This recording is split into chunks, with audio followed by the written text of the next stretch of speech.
Okay. So it's just going to be doing audio right now. So Sure. right now it's live. And we're going to be clicking on to the YouTube channel, just the audio as well.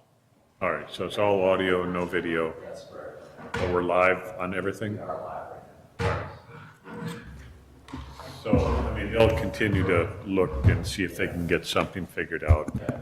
We'll go ahead and, Okay. So, let's just go with that. Okay, so are we on YouTube as well? That's fine, that's fine. Let's just go with that. Let's put something on. so, you know, whenever Rayanne is ready, since she's taking the minutes. And it's no rush, Rayanne. Okay, just give me 1 second here. Yep.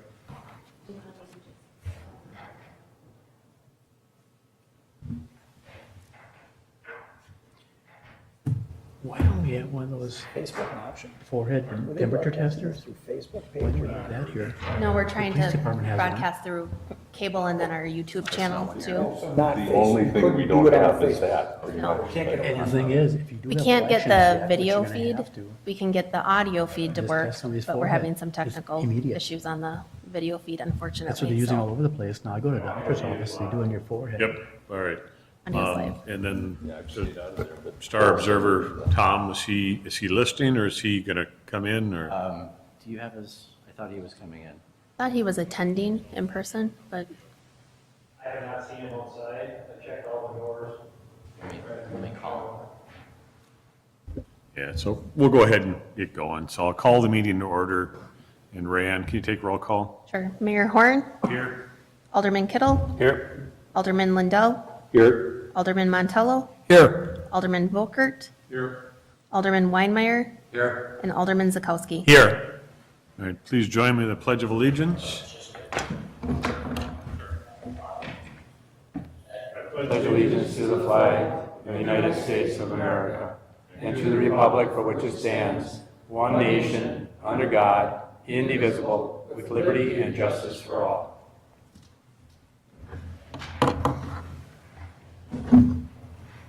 So I want to thank all the aldermen and staff for this meeting. The 27 years that I've been on the council, 28 for Jim, this is the first time I believe we've ever had an emergency meeting. So it's kind of, excuse me, kind of different times, and it's, stay calm, we will get through this. Adoption of agenda.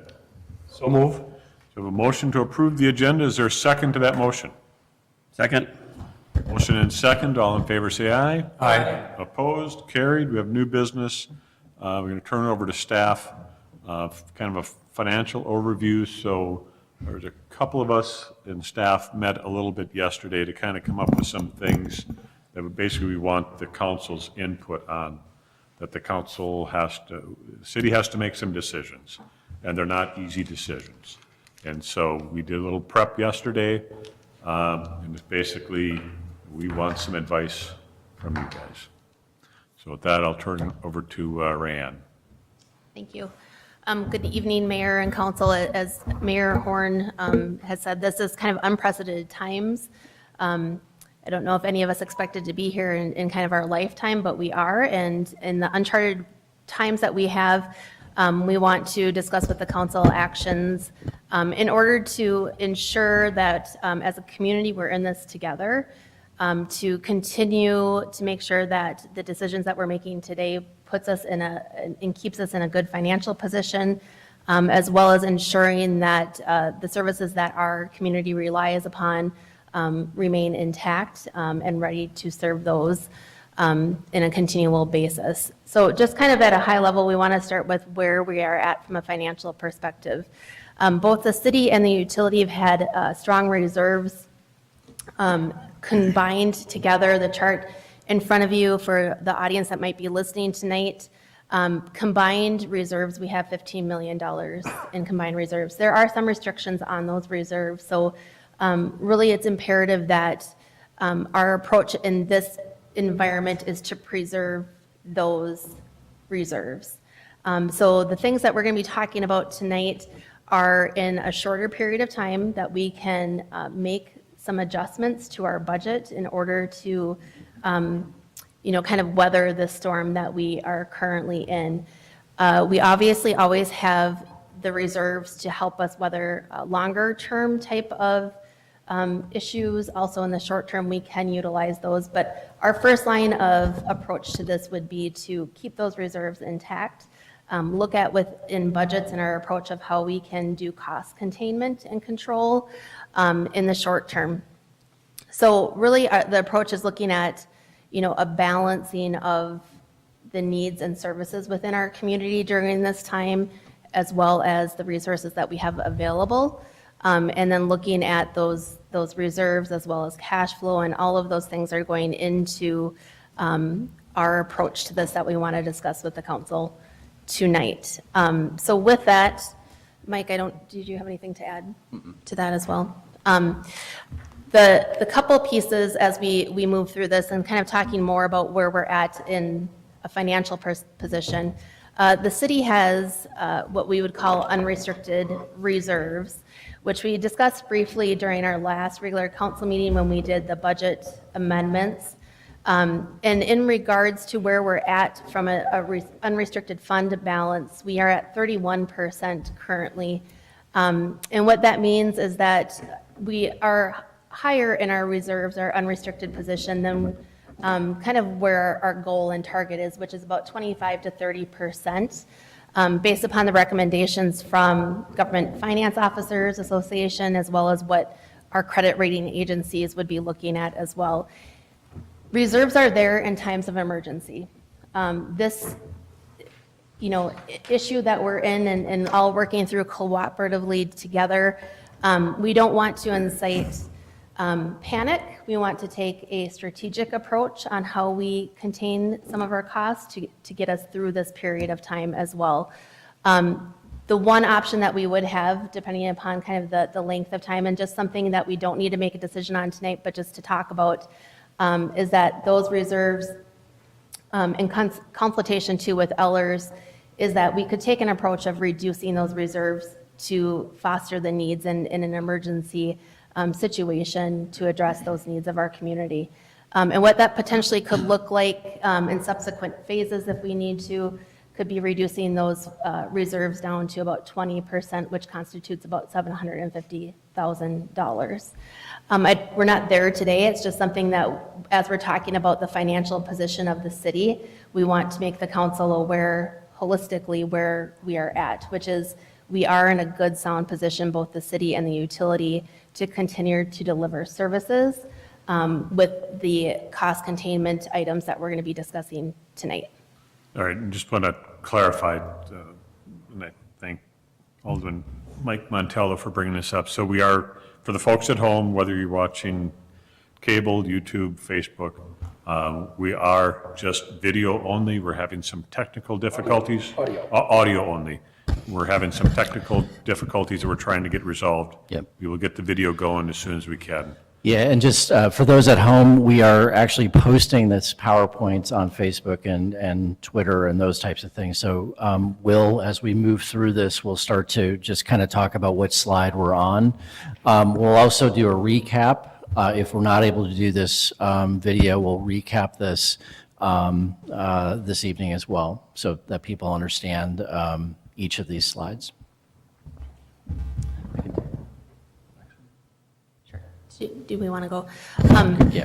So kind of in anticipation as to where we're at, and obviously understanding some of the economic impact that, our residents are experiencing during this time, as well as, kind of a country as a whole, and what that potentially looks at like from our revenue perspective, is we are anticipating, anywhere between 30 to 50% reduction in revenue in 2020.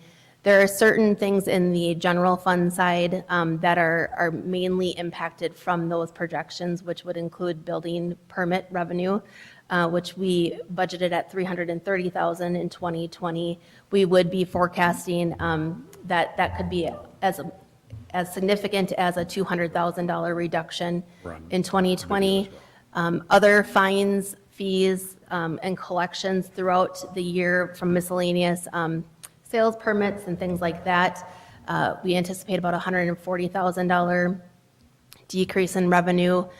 Room tax collections, we would anticipate decreased revenue with some of the social distancing, things that are in place currently. And then also the environment and interest right now, and interest earnings is anticipated to continue to remain low. So we are anticipating about $30,000 in reduced interest earnings on our investments.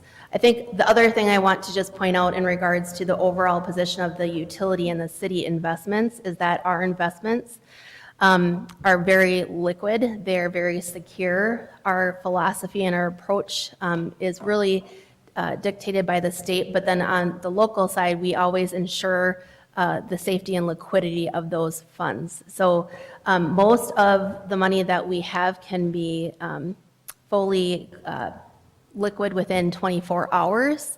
And the interest earnings very secure, would not be a reduction in principal of those investments in place. So just to clarify those pieces of it too.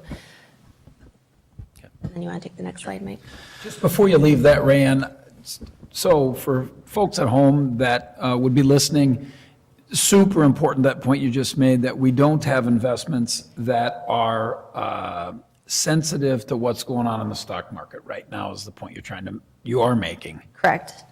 Yes. Another question, on the revenue side, what percent are property taxes of our revenue? Close to 50% of our revenues. So where does the other 50 come in then exactly then? The other 50% would come from like payment in lieu of taxes, so a large portion comes from the utility, about still be- $560,000. We still be collecting that though? We would, yes. Okay. Have you seen a slowdown in building permits compared to last year at this time?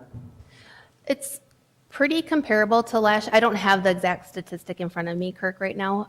We can get that for you, but it seems to be trending fairly close. That kind of the first quarter of every year is not like the high season. We haven't seen necessarily a downturn from people pulling permits, but as the economy continues to kind of weather the storm, I think from just having a conservative approach, we're just anticipating that we could potentially see that decrease in revenue. And we weren't able to talk about this yesterday, but based on the shelter-in-place order that's been given, we will see a decrease in building permits won't be issued, they won't be asked for until people are allowed to be out and about again. Because obviously my assumption is, and I didn't listen to the governor's press conference, but. Safer at home is yeah. what he's saying. Safer at home versus shelter in place. Right, but I'm sorry.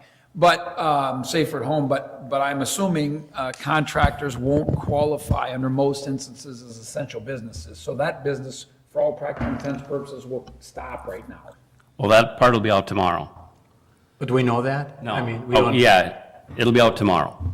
What you can and can't. What is essential and what's not essential. Okay. Wisconsin's going to have their own idea of what's essential and not essential. The CDC right now has a list of what their definition of essential and non-essential is. Wisconsin's going to come up with their own list. Evers said it would probably be about the same, but not necessarily. We'll know for sure tomorrow. We'll know for sure tomorrow or. And do we know when his order takes effect? Are they waiting on some of those clarifications? Yeah, it's going to come out today. I don't know if there's a time. I don't know that there's Tomorrow a. morning, I think it's. I think supposed to start. tomorrow it's supposed to be coming out. Tomorrow morning? Okay. What, the order hasn't been given? No, the governor put some comments via his Twitter feed and indicated that there would be a formal announcement at a press conference tomorrow morning. Well, I'd understood that it was going to happen at 2:30, that he was going to have his press conference at He did. 2:30. Apparently, he did? He did. Okay, so he But made it official. he hadn't put it into effect until Tomorrow. Tomorrow morning, yeah. And I mean, the black and white of it and the Yep. What is and isn't. what is and isn't. Most is. Most it should be. Yeah. Yeah, most should be. So, Mayor and Council, as Rayanne had mentioned, the city is considering the following as far as immediate cash savings. And one of the things that we want to underscore is that, again, to the extent that we're able, given the new, the governor's press conference today, we want to look at as many economic development type of considerations as we can. And we'll talk about, again, some of the underlying issues to that. But effective with consideration of the council, these would be put in place effective immediately. Staff would forego one pay period in 2020, resulting in a cash savings of $127,000. Supply and operating budgets will be reduced by 25%, which will be a cost savings of $177,000. Mike, could you stop for a second? Yes, The all-staff thing. Yeah. And I know we had a conversation about this, but it's important that folks understand that public safety will not be impacted by That's that. correct, yeah, and this is, I can't express the gratitude with all of our department heads and all of our staff. Obviously, we've got union contracts and those kinds of things that we have to consider, but yes, that emergency services, whether it's airport, water, wastewater, police, fire, all of those things are going to continue, along with elections that we'll kind of get to here at the end. This is a reflection of the dedication of our staff coming together saying we want to create and sustain our government and keep this thing moving forward while ensuring that we have health, safety, and general welfare as well. So supplies and operating budgets will be reduced. Interim and staff, intern and summer staff will not be hired for the remainder of this year. We are not proposing to fund the library director position for the remainder of 2020. Streetlights would be turned off at reduced hours, except for those near the hospital and major arterials. That is an estimated savings of about $85,000. All contracts would be eliminated for 2020. Legal expenses would be reduced and must be approved by the mayor. All training, staff development, wellness programs would be eliminated for 2020, and the downtown decor and facade grants would be eliminated in 2020 as well. So that combination equates to about $630,000. And again, as Rayanne had indicated, that along with the contingencies of reserves or interoffice funds through the enterprise funds allows us to continue to sustain. So questions with those before we jump into the next So if all of this resolves in 30 days, Yeah. we can just push this aside?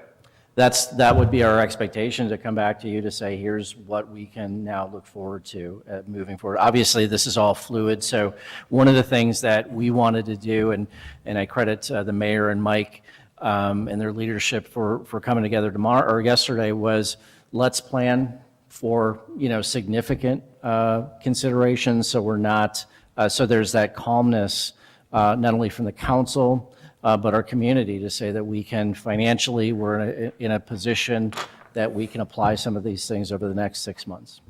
So like all these numbers and that are through the end of the year, like worst case scenario? That is correct.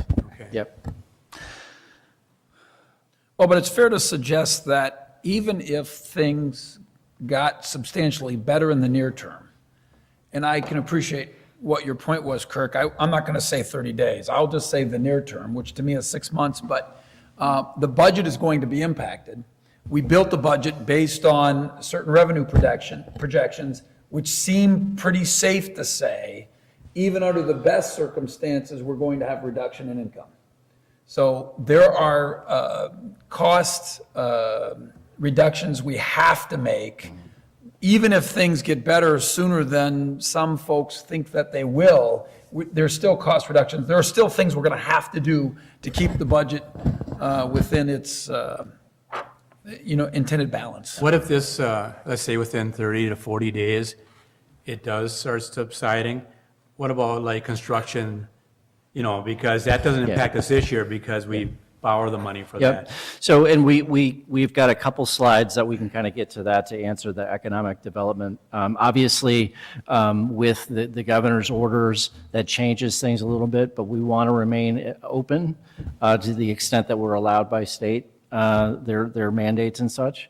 But a lot of this isn't, as we talked yesterday, it's not about just reducing. It's also, to the extent that we can, expanding areas that we can. Obviously, we've got to keep things open, from the airport to police and fire and those kinds of things. But in addition to these types of things, and this will kind of get to the New Richmond Strong, we also want to continue to do some of the outreach that we've been doing as well. So one of the things that we're proposing is to restructure kind of our government, so to speak, over this short term, what we hope is a short term, into these 4 key areas. One is emergency management, with the mayor taking kind of the lead of that, and that is mobilization.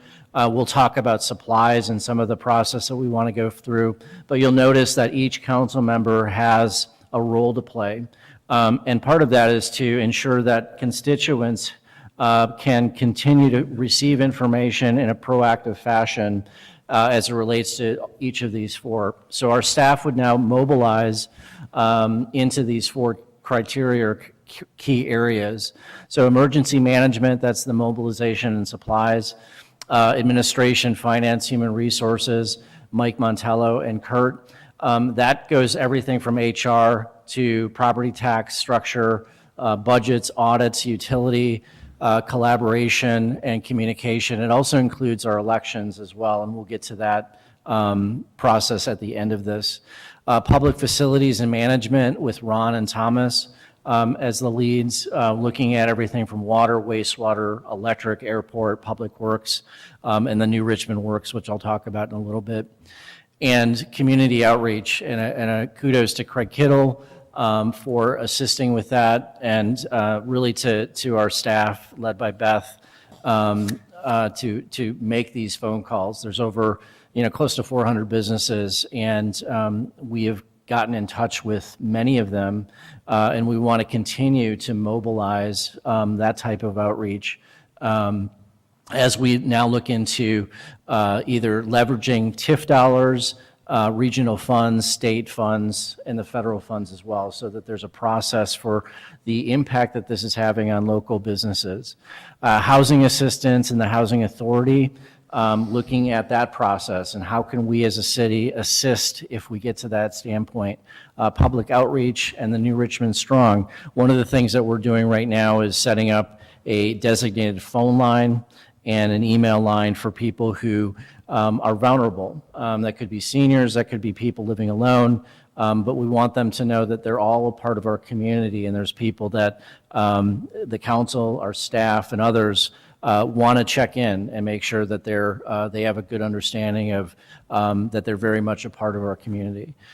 So that's the 4 different groups, again, with each council having representation. And so basically, if this type of structure were approved, we not only want to provide updates to the council, but also provide weekly updates, and we'll invite the community to e-blast and sign up for that so that they're seeing kind of what we're working on within each of these 4 categories. But we can't underscore enough, emergency services, they're there to protect and serve, and if there's ever an emergency, to call 911. But water and wastewater and those inspections that we need to continue to do will be done. So that's the structure that we're proposing tonight. Then we'll get into this New Richmond Works, and again, this is may change based on the conversation that Mike and Craig were just having as far as what does this essential services and those kinds of things. But the council, and my understanding, and Mayor Fred very much are aware of the impact that this is having and their direction. It's ensuring that those that are working to the extent that these programs and projects can assist will continue to move forward. So our intention at this point was to continue with Marshall and Jefferson, the wastewater treatment plant, the trails and sidewalks, the GG project. Obviously, we have to figure out what the information tomorrow allows us to do or not to do. we may have to phase this out, we may have to whatever, but we want to look at maintaining, or for example, the Nature Center, the Buckthorn project, to utilize folks in the community that are looking for work, to structure those kinds of things, so that we can put people to work in some of those smaller projects as well. All of these things are up for brainstorming, but the intent of this is to create this really innovative community that is looking out for everyone, and this is one of those examples of that. Again, this is going to be fluid because of the changes tomorrow, but that's the intent of that. I got a question about the revaluation. Is that going to be delayed a year now? People are going to ask that question because everybody got their letters already. Yep, so there's a couple of options, and it's something that we don't need to make a decision on tonight. It's something that in the near future we would need to. One of those options is to postpone it into 2021. Another option would be to move forward with the revaluation and changing the timeline somewhat on it. With it, instead of then having inspections being conducted during this April to June time, it would be more of like July and August, and that shifts the time schedule. Some of this is just new information that we're getting from the assessor too with these various options. So we'll kind of delve into some of those and the decisions from the council in the coming weeks here in order to make that determination as to how best to kind of move forward. But at the same time, given the environment and some of the advising that we're going to be getting from the state tomorrow too, I think it's taking a look at that and applying it then to, some of the best practices that we want to make sure that we're keeping social distancing. And so I think regardless, there will be a somewhat of a change, either it changing in timeline for 2020 or moving to a 2021 revaluation year. We talked to the company now about this at all? We did. I had reached out and asked them for options in light of this, and those are the two kind of options that they would recommend moving forward. But at a minimum, it will be delayed. At a minimum, yes. Yeah, it's not going to be in Right. April, May, and June. I mean, for the safety of the community and the safety of those assessors, we would not obviously want them to be going and doing in-home inspections. And you might have or backlogs too reviews. with other clients, and so we'll find out, I guess. So is 100% exterior reassessment, is that an option? That is an option. Because there are going to be some people that they're not going to get into those houses anyways, Right. so. So that is another option that they laid out. There's actually three with that, doing just an exterior evaluation, and then in the 2020 year, they could do the interior and then make any adjustments as needed with that. So I think that there's various options for the council to kind of consider. I think, kind of the approach from staff tonight was to, look at these, kind of, immediate decisions that we need to make, Yeah. and then layer in these other kind of outlier decisions in the coming weeks too, to see kind of how things move. Obviously, they've been very fluid over the everyday, kind of changing in different directions, so we kind of wanted to give a little bit of pause on the brakes with that. Yeah, because, one of the things we talked about yesterday is obviously, safety of everyone is paramount, but we also, if it can be done, we want to continue, we don't want to kill the economy, we want to Right. keep people working if we can. Right. And I think in these, those are the things that it certainly would keep people coming or working. We can continue to, the option, there's several options with it, which is a positive that we Right. can evaluate in the coming days too, so. Yeah, somebody else asked me too that, let's say this does continue for 4 or 5 months. They want to know if we were looking at layoffs then. Have we discussed that? Phase, If we're looking at layoffs. Yeah, so one of this, I think one of the things that we're looking at collectively, and this is again a credit to the council and our staff, is that, we're all in this together. And one of the things that the council can be assured, and our taxpayers, is that we're going to continue to be forward-looking at all of the things that we need to be doing. And so this is something we want to be out in front of the community as we're doing tonight. And as we move into this, not knowing how long this might be, we'll continue to look at other options and ideas. Did that answer your question, Jim? Yeah.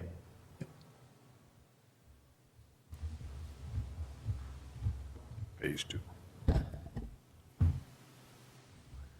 Anybody, any other questions, anything so far? So these are a go as of now. You want to go over those again in case, I mean, some people can't see them. Yeah, so the Marshall Jefferson Street project would be moving forward. The wastewater treatment plan would be moving forward. The trail and sidewalk projects, those are isolated projects that vary from neighborhood to neighborhood. Those would move forward. To the extent the VFW project and some of the trail projects we would continue with. And then the GG project that's in collaboration with the county and the town, that would move forward as well. Okay. So some of the other things that we want the council to look at, and again, some of these are a little, they're new just because of this order that we anticipate going into effect tomorrow, is the council's consideration for parks. One of the things that some communities are doing is looking at either reducing parks or hours or those kinds of things. I think one of the things that we want to be mindful of is it's really important to do self-care and to be out walking and those kinds of things. We do want to have your thoughts on that because we will have people that have questions on, is it safe to go to a park? Is it safe to use the playground equipment? We're not going to have staff that's going to be disinfecting that, every hour or two. And I think that some of the things that for consideration is rather than doing a full closure, it's adopting almost like a common sense principle that we refer to the CDC. We're not going to be out cleaning to the extent that we can in some of these areas, but I wanted to bring that to the council to see your thoughts on that. The same with public facilities and restrooms, that right now we would consider closing those. Again, just because of the shelter in place or safer at home mandate. And then one of the things that we've looked into is these community supply boxes, and knowing that our library board and others want to make sure that we are providing to the extent that we can materials and books and those kinds of things. We've designated 12 different boxes which would have hotspots throughout the community. One of the things that we wanted to look at in the event that we are in a safer at home type of thing is if people do have supply needs, whether it's hand sanitizer, those kinds of things, that there would be some type of area to at least look at and for staff to drop things off, understanding that we're going to be following state mandates and such like that. I'd like to give 45th Parallel a kudos. This morning they started, you can go by there, it's for free. I think it's up to a quart container, you bring your own container. I did that this morning. And the lines were fairly long, it took about 20, 25 minutes to get there, but they're going out of their way. They had about 8 people. They give you the container, they run in the building, fill it, and get your own container back. And for them to do this, it's amazing. They're doing it for free. You can give like a donation if you want. But I just want to say for them, it's really right away, they went right to the forefront and took this over right away. So for Paul Warney and his crew there, I'll say, great job, great job. What are they getting, Jim? Hand sanitizer. Hand sanitizer. Hand sanitizer, you can bring a container and they'll fill it for you for nothing. Do you know what's in it? I think there's hydrogen peroxide and alcohol. That's what I think they mentioned that to me. So it's a combination of two, so you just can't. But I mean, it's really great. They're going out of the way to do that. They're not making money on this. I can't pull this down. Oh, you can't pull it down? Well, I guess I can a little bit. I'm talking right into it, though. I'm level with it. So relative to the discussion about the items for consideration, and I'm just going to throw this out, and I'm not an expert on COVID-19, but the dog park, I understand that animals can have the virus on, I mean, it can be transmitted to the outside, like in the dog fur, I've heard that. And it seems to me that at least during this, I'm sorry, what's the expression? Not shelter in place, but Safer at home? safer at home, doesn't it make sense for us to in fact close the dog park? And I feel bad about that because I know folks use it. Yesterday I drove by the skate park and there was a lot of people there. And I guess if they're saying we're trying to ban gatherings of any size, it seems like, and I don't know how you close that, but it seems like the prudent thing is to close it at least during the safer at home time. I don't know how you encourage people to congregate there, and I get it, but I don't know how you allow that. You don't even post a sign that says, "Hey, please, it's closed during this time." Well, one thing I see is that, they talk about 6 feet, but they're talking more about areas like this. You're talking, somebody coughs, it's touching that later on. If you go to the gas pump, you're touching that gas pump there. How many people touch that gas pump? But I see some of these outdoor things like dog park or skate park, they're not hugging each other there, and you're out in the fresh air. So if we're going to ban everything completely, I think people have to get out if they can.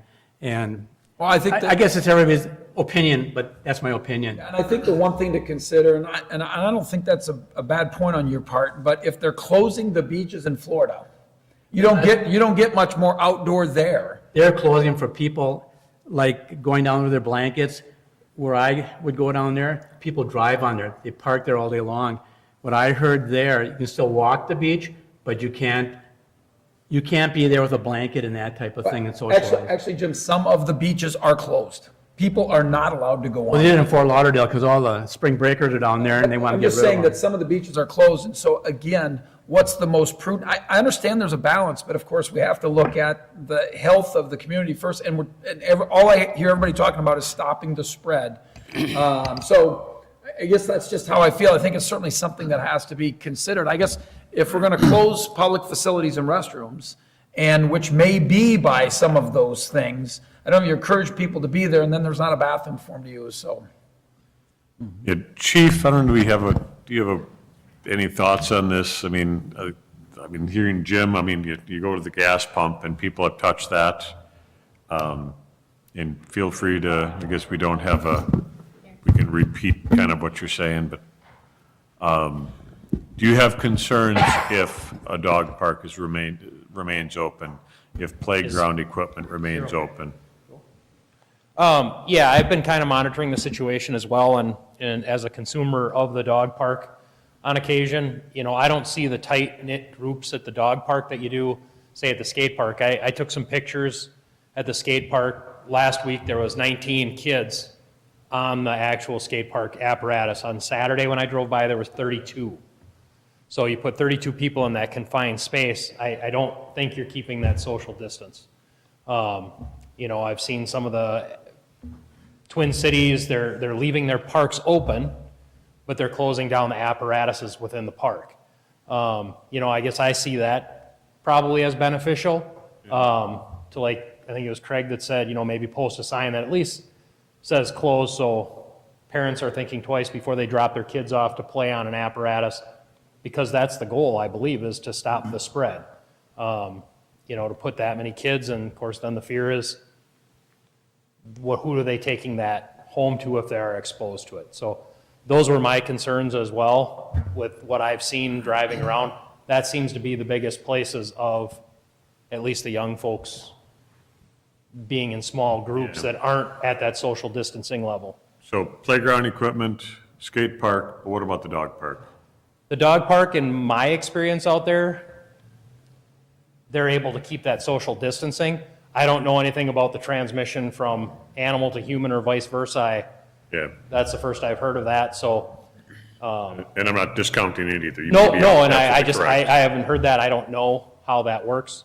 But I have not seen that tight group of people at the dog park. It's usually a family walking a dog or whatever, and there might be some passing interaction, but it's not 30 people standing in a small group that you'd see maybe at the skate park. But one of the things, even at the skate park, at the dog park, People are touching the gates getting in. There's a shelter there. It's more or less what's on something. It said that people wear the mask, but it's more the touching. It's everything around you're touching things. That's where it's sitting there. It can sit there for days, and that's where the problem comes in. Do we know at the gas station, are they going, are the owners cleaning the pumps off on occasion? Do you know? I don't know that as fact, but I know that a lot of the gas stations have had hand sanitizer pumps available. I don't know that that's the case in all the gas stations, but that's one of the directives like we put out is, hey, make sure you're doing self-care after you touch really anything out in public, so. I think that kind of gets to this, some of the idea of the New Richmond Strong is looking for innovative ways for the community, whether it's 45th Parallel, who I think are doing some of the same type of thing later this week as well, so look for updates from them. So I don't know how you, as a council, want to, because I know that's some of the questions that we'll probably get tomorrow is, do we want to keep the parks open? I think some communities, the state is keeping them open, but I think maybe it's just encouraging people with the common sense principle, knowing that here's what the CDC says. We're not going to be cleaning equipment. We would really strongly encourage people to do the social distancing, but we can't be enforcing, everything at the same time. I don't know what your thoughts are there. Yeah, I think instead of closing them, I think making them aware Okay. of those type things, discouraging them from going instead of closing, making them aware of the distancing and the hand sanitizer, everything. What about the playground equipment itself? So you have kids, I would discourage anybody from going on that. Even you could maybe close that because. That's where I'm Yeah, going. those kind of things. But the dog park, to me, I think there's more to health than just plain health. There's a lot of mental health. People really need to get out, and I mean, there's going to be other issues in the future if we're all cooped up for 6 months together, and there's going to be issues with other things also. So you still have to get out and get around and breathe fresh air and. Exactly. Can we put signage by the parks to that effect? This is Sure. what the CDC recommends. This way, even kids might read this, Yeah. and they're hearing more and more, well, you have to hear it on TV because that's all it's on there 24/7. Yep. So I think just a reminder to kids. So we could do that. We could have our Public Works crew put those up, and I'm just getting some texts from folks. I know Tom from the newspapers watching is indicating that a number of stations are cleaning their pumps, as often as up to or as long as an hour. So everybody's been mindful of it. We can certainly put up signs to say, playground equipment is off limits. The park is open. If that's something you want to do, we could get those up. I think a couple of things. First of all, is it possible that the governor's going to make it part of his announcement what public facilities he wants closed? I don't want to disregard the need for, especially now as the weather starts to get nicer and people being told to stay at home, and how difficult that's going to be. And it's not even necessarily, to your comment, Craig, good for our mental health. I completely agree with that. I think that somebody who's watching texted me to make sure that I clarify that I've never heard anything that says that animals transmit COVID-19 to humans. It can be on their fur, and if you pet the dog and touch your face, that's the way I heard it, that it, like surfaces, it can be on the outside of the dog. That's why I brought that up, not that the animals have it as such inside of them. But it does seem to me that, when you talk about playground equipment, which includes the skate park, right? I think you have to say it's closed. And obviously, I don't know what the enforcement's going to be, Chief, and I'm not asking you to respond to that right now. I get it. But that there is signage there that's saying that the apparatuses are closed.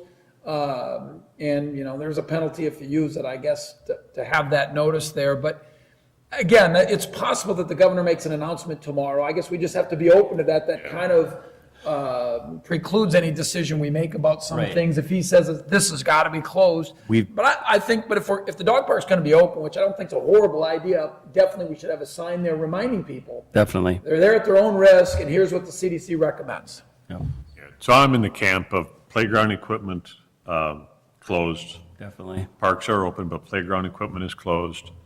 Skate park closed. Dog park open with, and obviously warnings on all of these. Tennis courts? They closed them in Florida. Outdoor tennis courts, they closed them in Florida. I'm just coming up with questions here. No, I think it's all. And maybe like we say, the governor might have some really super specifics on what should stay open and what should stay closed. I will doubt that, but it's a possibility. Relative to the tennis court thing, so the city only has one. Well, Yeah, no, the other ones belong to the school. Right, And so but- I don't know what direction they're going to have there, but I think that, we just got to stay consistent. for sure, and I think that's something that maybe we need to visit after, again, because maybe it's part of the governor's announcement tomorrow as to what the direction is, but short of that, I think this is something we need to talk about and come up with an understanding that works best for citizens. Again, I feel bad for folks who've got kids at home, and, I know this is spring break week, but normally wouldn't necessarily be, because we don't know when and if school's going to be back in session before the end of the school year. And this is really for the time being, really particularly during the safer at home part. So I agree with you, but let me ask this question. Restrooms. We're saying the parks are closed. You have to close them Yeah, because, I agree with that, Jim. And so, there's a thing where people really got to be plugged into that. Because, you go to the park and we're going to walk around and do some things and somebody needs to use the bathroom and it's not going to be available. well, on your signage, have restrooms closed until further notice. I think that's important. Yeah. Because that's where you can really spread it.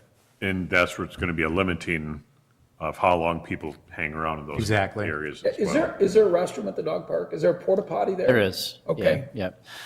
So one of the things, and again, staff, while they're not here physically, they're chiming in. So folks from the library are looking at, maybe this is an opportunity to expand some of our story walks along the trail in collaboration with folks from the Public Works.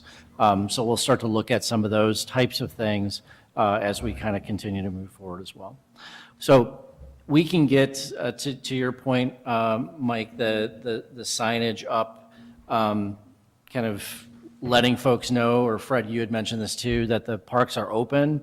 To the extent that you had mentioned, the skate park and others will notify that through signage as well. Does that make sense? Switching gears, but just kind of in that same regard. So there's people that are going to be at home and have some time, and it's kind of like those projects that you never seem to have enough time to do. And one of them in this time of year is yard cleanup. Any thoughts about what the compost facility is going to be? Because normally that would be opening perhaps Yeah. early April or something. Yeah, and that's where this, again, the New Richmond Strong type of thing comes in. Even questions on, Dave Pufal's asking about the campground. We've got people that utilize the campground. That's a decision that the council should consider as well. Do we want to move that forward? Do we want to hold off on that? Do we want to, some people are making reservations now.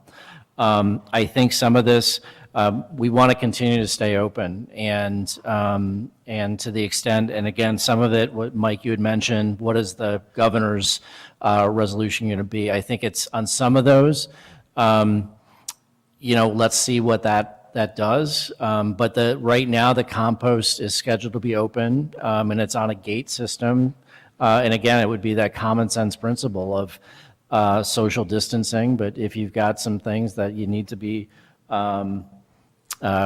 dropped off, I would think that we'd want to encourage people to do Well, that. two questions. Yeah. You say it's scheduled to open. When is, it's not open now, is It's it? not open now. I'm waiting to get a response. So give me a second, and we'll. Sure, and then I'm curious, and I didn't hear the governor's, he did a press conference today? Yep.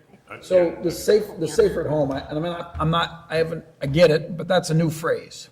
So And does he's it mean- deliberately using that phrase, just like the state of Ohio used that phrase as well, because they feel that shelter at home is a more limiting term, because you are free to go outside your house and walk around your block, or take your dog or your at for a walk. They want you to go outside and do that type of stuff. They want that social distancing. So my question is relative to that discussion, Mike. I've had some folks ask me, just talking in general, not necessarily city business, but if we are told to kind of stay close to home, and I'm out at the compost site regularly during the season, I'm wondering, are we saying, okay, you're supposed to stay at home, but hey, if you want to go out to the compost site, we got it open up for you. So I wonder during the shelter at home thing,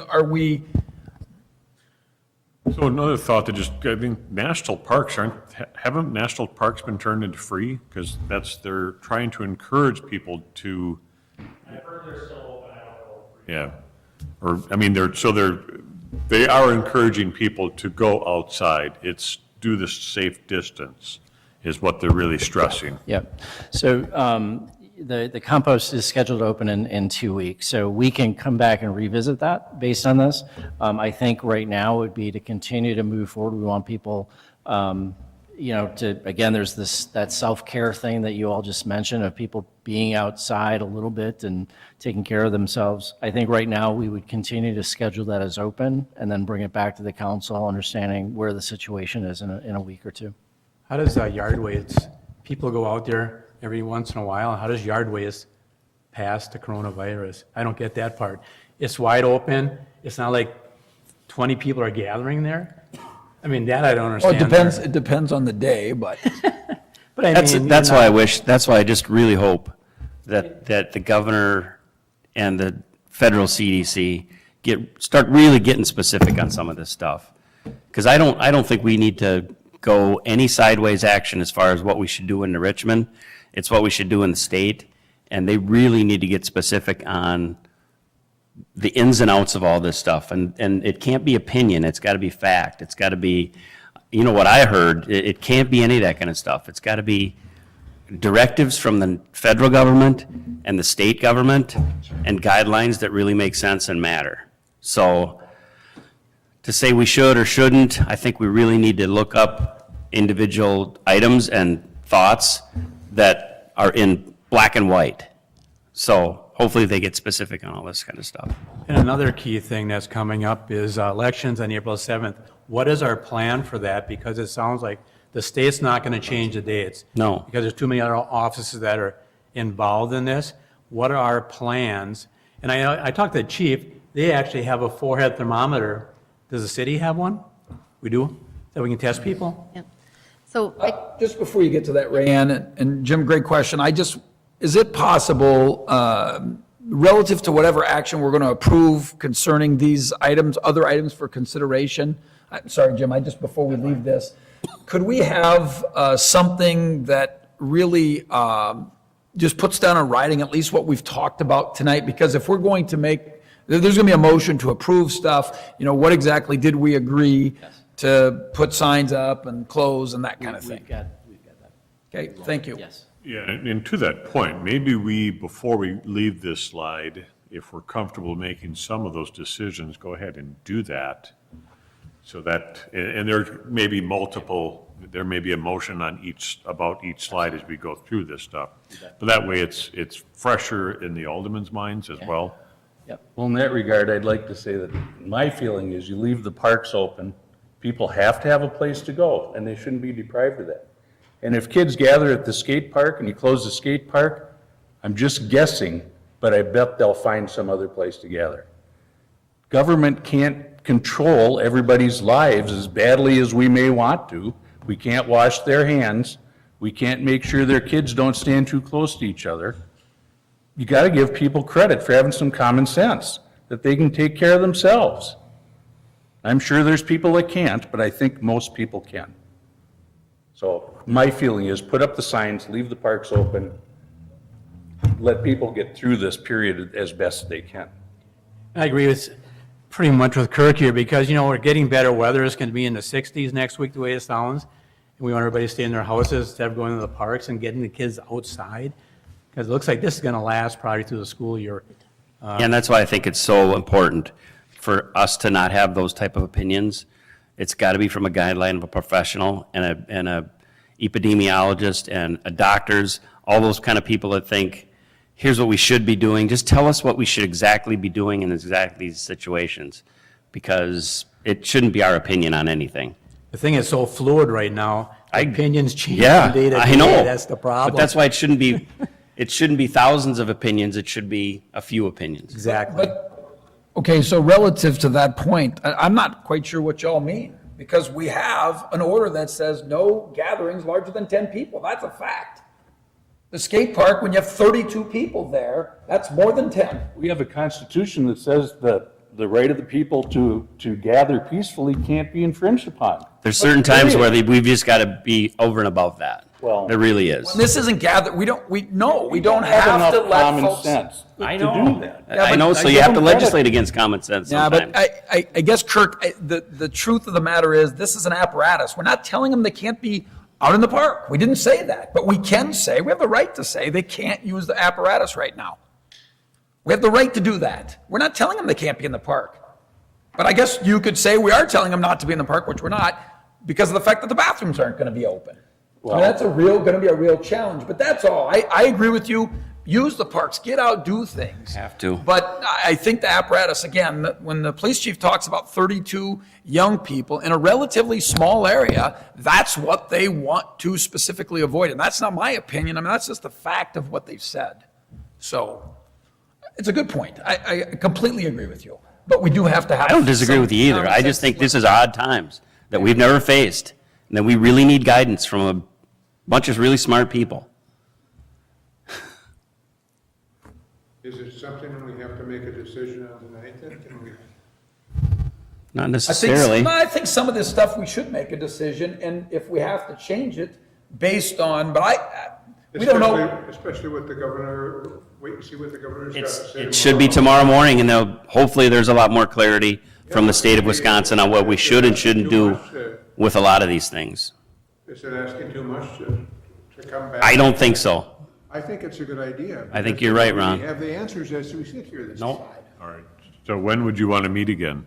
Tomorrow night. I guess, we're the city council, people are depending upon us.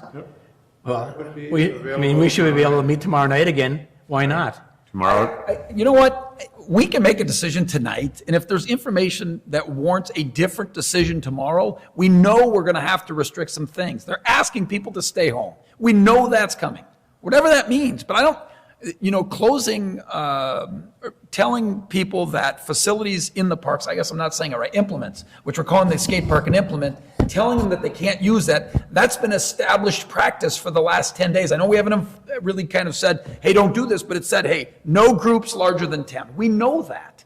So in essence, you're saying, let's have a meeting tomorrow night. I'm saying there are decisions we can make now. If we need to change them tomorrow, let's come back. But to say, well, let's wait till the governor meets, and we're supposed to shelter in place tomorrow. Am I saying? Safer at home. Sorry, safer at home. And yet, are we going to get together and meet here? We did this tonight because of what's coming tomorrow. I agree with What Mike. happens when, We can do this, we you can have do a- this remotely somehow. I don't think we need to come and meet again. That's just my opinion. Well, what happens when you're in a park and the families are down there, there's 50 people down there, and you got all the equipment. Kids, you can't touch that, so you're gonna stand there and look at each other. That's why they go to a park, is to recreate. They can stand in their own backyard and do the same thing if you can't use the equipment or do anything. But the thing is about the play equipment in their own backyard, it's just their family typically No, using I'm it. saying, This is why go to a park if you can't use the facilities? To walk, to be outside.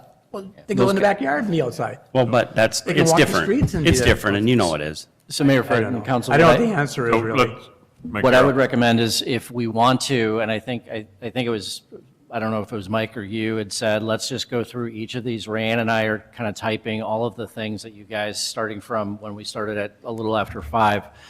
But why don't we, and then we're also getting information on the park question. So we're going to gather that, and it may make sense, some of the information that we have, to kind of proceed forward. So what I would recommend is, if we want to, at this point, kind of go through, starting with the expenses, the revenues, the borrowing, the New Richmond Strong, and then kind of work our way through, and then we'll tap into the park thing and kind of our short-term plan to kind of move this move this forward.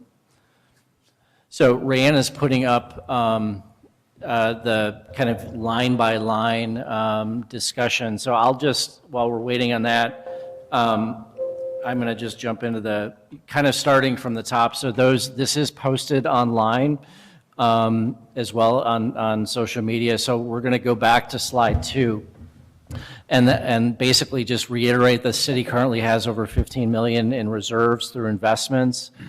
On slide 3, what we're proposing, we've identified the projection of 30 to 50% of reductions in revenue.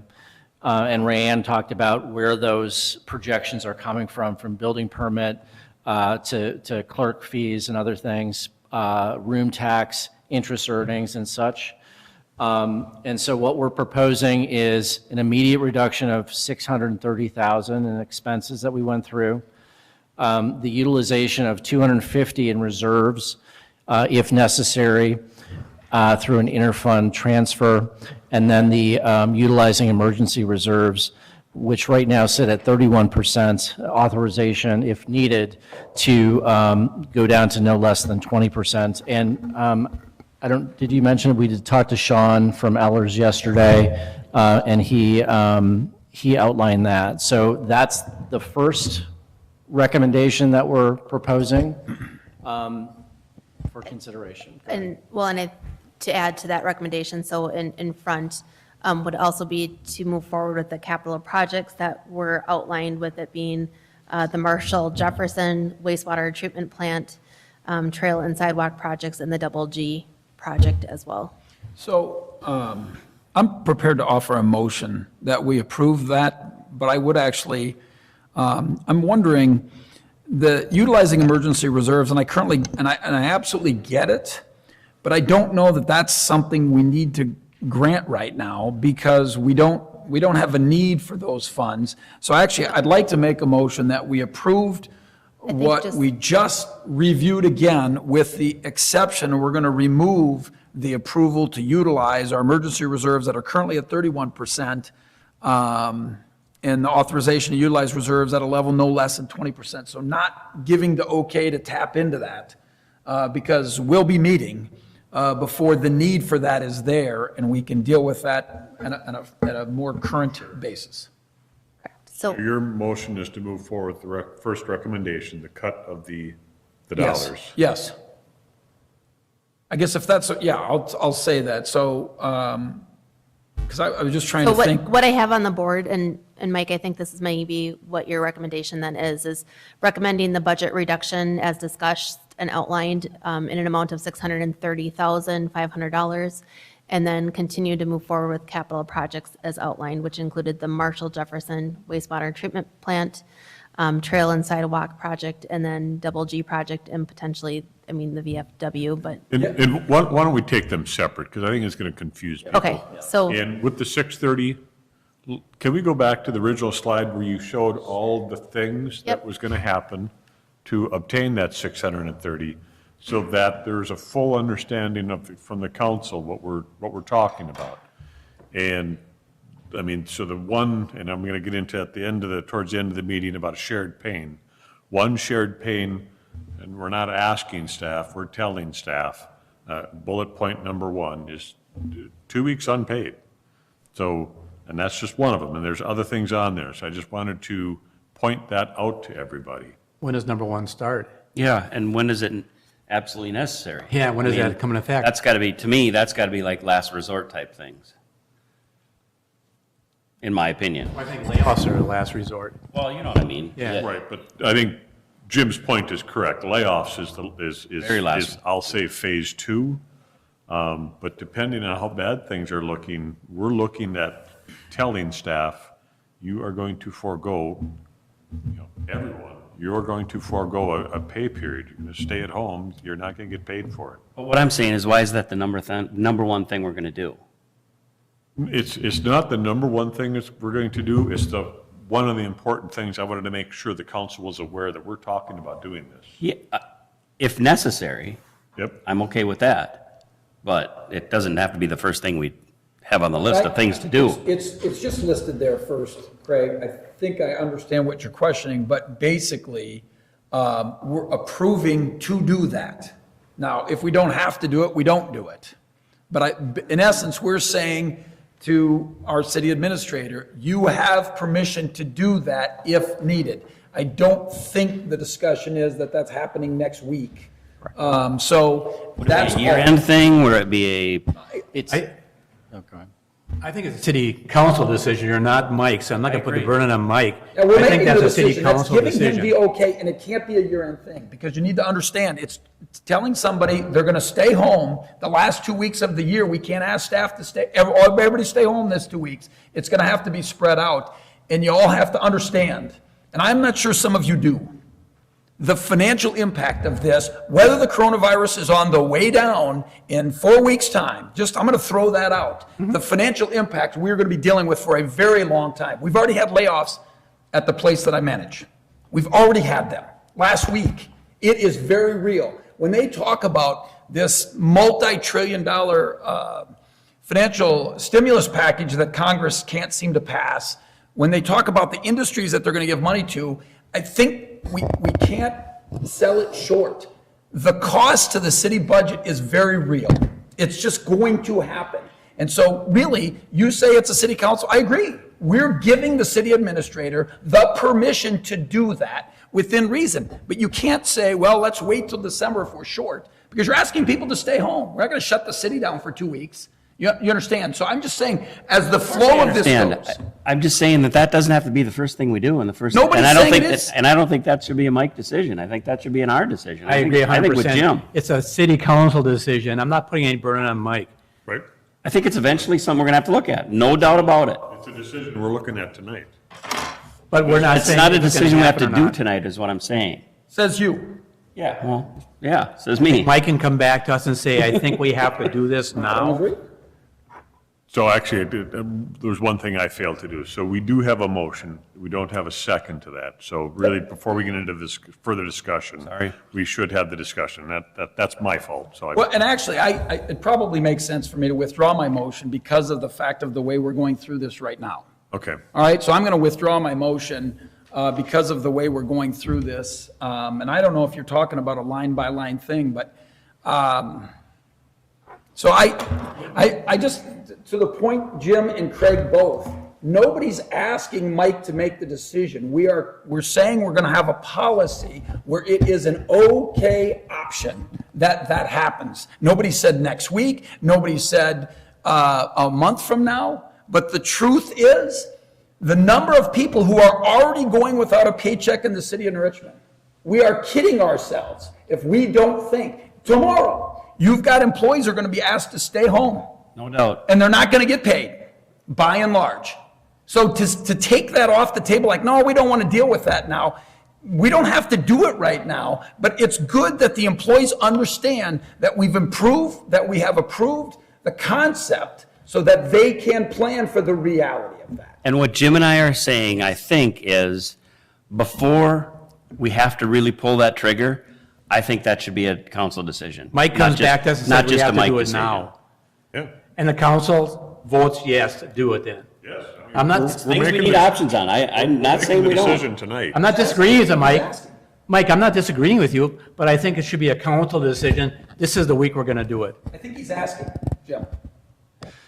Well, there has to be some staggering to this because we're not saying, well, But I think, Mike, can you speak to that? In respect to Jim's question. Yep. Because I've always taken it that you are asking for the right to do it, to have the policy in place right now. So I think as we went into this in our discussion and looking at this, it's looking at all of these being approved this evening, and then obviously working, as we have been with staff and the union and such, to implement these types of things. So by authorizing this tonight, whether it's the staff salary, whether it's, things as broad as supply and operating budgets, that's very broad. You're basically saying, we want to keep health, safety, general welfare, but things like, I'm just going to say the rugs as you come in. We're going to, look at reducing that or eliminating those types of cleaning type of things.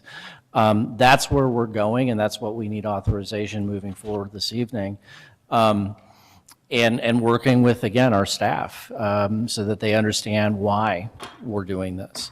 And as I said, to Jim's point, we're doing this because we're all in this together, and it hurts. Nobody wants to do this, but I think there's an understanding of just the absolute dire situation that really came upon us that nobody has ever planned for. And that's where we're in. And I have been very encouraged by our leadership team for that understanding and working through it. Questions, comments? Are there any other major projects that could wait, that could be on hold, we don't necessarily have to do this year?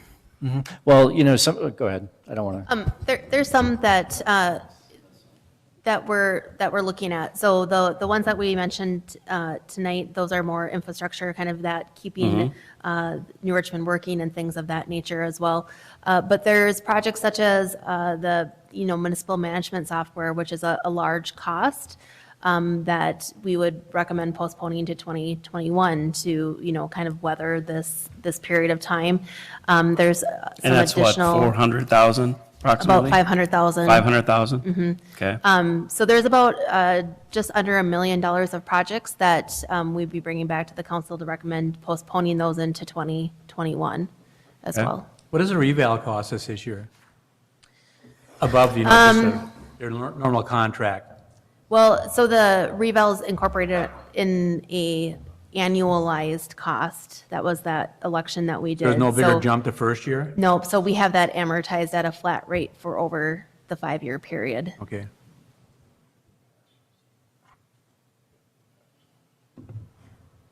So do you want to, I mean, is it the council's desire that we do these one at a time? Okay, my question on the first one is, let's say we have staff here that aren't working from home. How does that work for them then? Do they get laid off? Or how, this is a question to ask. They're going to miss a pay period, and if you did one day, a pay period or something to that effect, and staggered up, but let's say there's 10 people that aren't working from home, they're not doing anything. How does that work out? Like you said, Mike, at your place, you lay people off because they're not working. So how does that work for the city? I don't know. That is a question that people ask me. How does that work? Well, I think that's something we actually have had some, I guess I've had some conversations with myself. How about that? Relative to that. And I think it's a great point. And I think that, while that's not an issue, I think that's a great question. And my understanding is if you don't come into work because of the coronavirus, and I understand there are some payroll rules that the federal government has put out that kind of colors that, but let's just say about things that don't fall under that. You either are I'm not talking about item number 1 up there. I'm just saying in general. In general, yeah. If you're not here and you're not working from home, you're either using your PTO or you're not getting paid. Okay, you got to be here or you got to be at home to work, so you have to have a job for that. Or you're using your personal time off. But I know this isn't kind of the question you're asking, but just relative to question number 1, that's people being at home or being someplace, whatever, not being at work, but not using their PTO. Right. Okay, so I just wanted to differentiate. And so one of the things that we had today was a conversation with all of the department heads about this need. We don't have all of the details. One of the things that we assured all of our department heads and our staff is that we want to create a policy and a plan that gives them the understanding that this is the direction, that we're all in this together, that we don't want to start to eliminate people, that we want to look at this from a collaborative approach at this point. But I think that the details by saying, hey, we're going to do this, you're basically saying to us, myself and Rayanne and others, this is an option. The expectation is there's going to be a reduction of 127,000. However it's done, understand it's going to be done with compassion and kindness, but that discussion with staff has already happened. And I want the chief to kind of talk a little bit about that discussion today with his group. Mind you, they're a union contract. And so they, obviously, we want to respect and honor that. But I just want him to share a little bit about how that conversation went. Thanks, Mike. So Mayor and Council, just as Mike said, I did an impromptu meeting today with as many of my staff members as I could. We had people calling in, we practiced the social distancing and did all those things. But I was really, really proud of my agency when we had this discussion, that they really see the value in what you're doing. They understand that there's probably going to be concessions, that there's not as much income coming into the city. There's different things like that. What they found would be probably the most palatable if we move forward with this is trying to figure out how to extend that over a number of pay periods. But they were actually, as union members, they know they don't have to do this, but a lion's share of my agency stopped me in mid-sentence and said, hey, we'll do what we need to do. So I think that's the kind of employees you have here working at the city. I think we are a family. I think we are very much in tune with keeping people employed and keeping gainful employment here for the city. For them to step up and say, you know, yeah, it's going to be a hit. Yeah, we understand it. Yeah, if you give us 2 weeks without pay in the same pay period, it's going to hurt. But over the long term, I think they understand that there's going to be concessions that need to be made. So they obviously didn't agree to anything as a union, but that was really, really enlightening to see how they're willing to sacrifice to make sure the city still runs, that the services aren't interrupted. And I think we all need to, you know, that's just a small glimmer of what's going on in the city right now. I think all our employees are an all-in, what can we do attitude. So I think they see what's happening, they understand it, and they're willing to continue working and get through it how we need to. So relative to the comment that you made, Chief, and I'll direct this to you, Mike, so I guess I never really kind of expanded the thought in my mind, you know, relative to 2 weeks. It wouldn't necessarily have to be 2 weeks contiguous. It might be 2 days this pay period. Yeah, that and kind it's of thing. basically saying, you know, to us, our expectation is 127,000. That's it.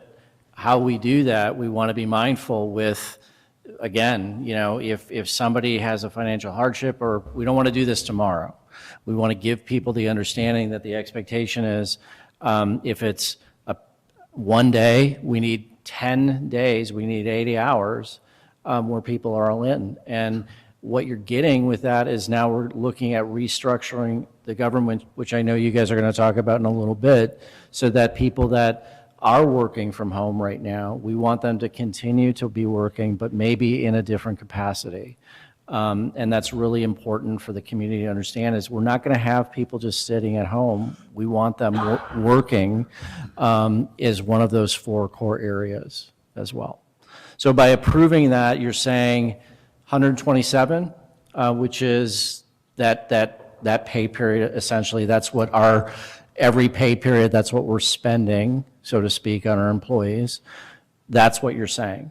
And then how we do that is going to be based on a case-by-case basis, with the caveat of, you know, that common sense principle that you're not going to be able to use vacation and those kinds of things. And I know you spoke to this sooner, earlier, but public safety, so it's not going to impact our firemen. Correct. And I think as far as patrol officers go, the public safety component of what we're doing won't be impacted for the citizens in Richmond. That's the intent of this, is to not impact public safety. But again, to the chief's point, and nothing was approved by the department, but it speaks to the people that work here. The shared pain. Yes. So I commend the officers for the ones that came to you and said that they're willing to participate in that shared pain. So, I mean, we're telling most of the employees, it'll be negotiations, it'll be talk with the union. We're also telling the citizens of our community, there's less services. And because we have to make some cuts. This is not a fun job to do, but we have to make some of these cuts. So there's going to be shared pain with them. And this is where my ask is to the council, some shared pain.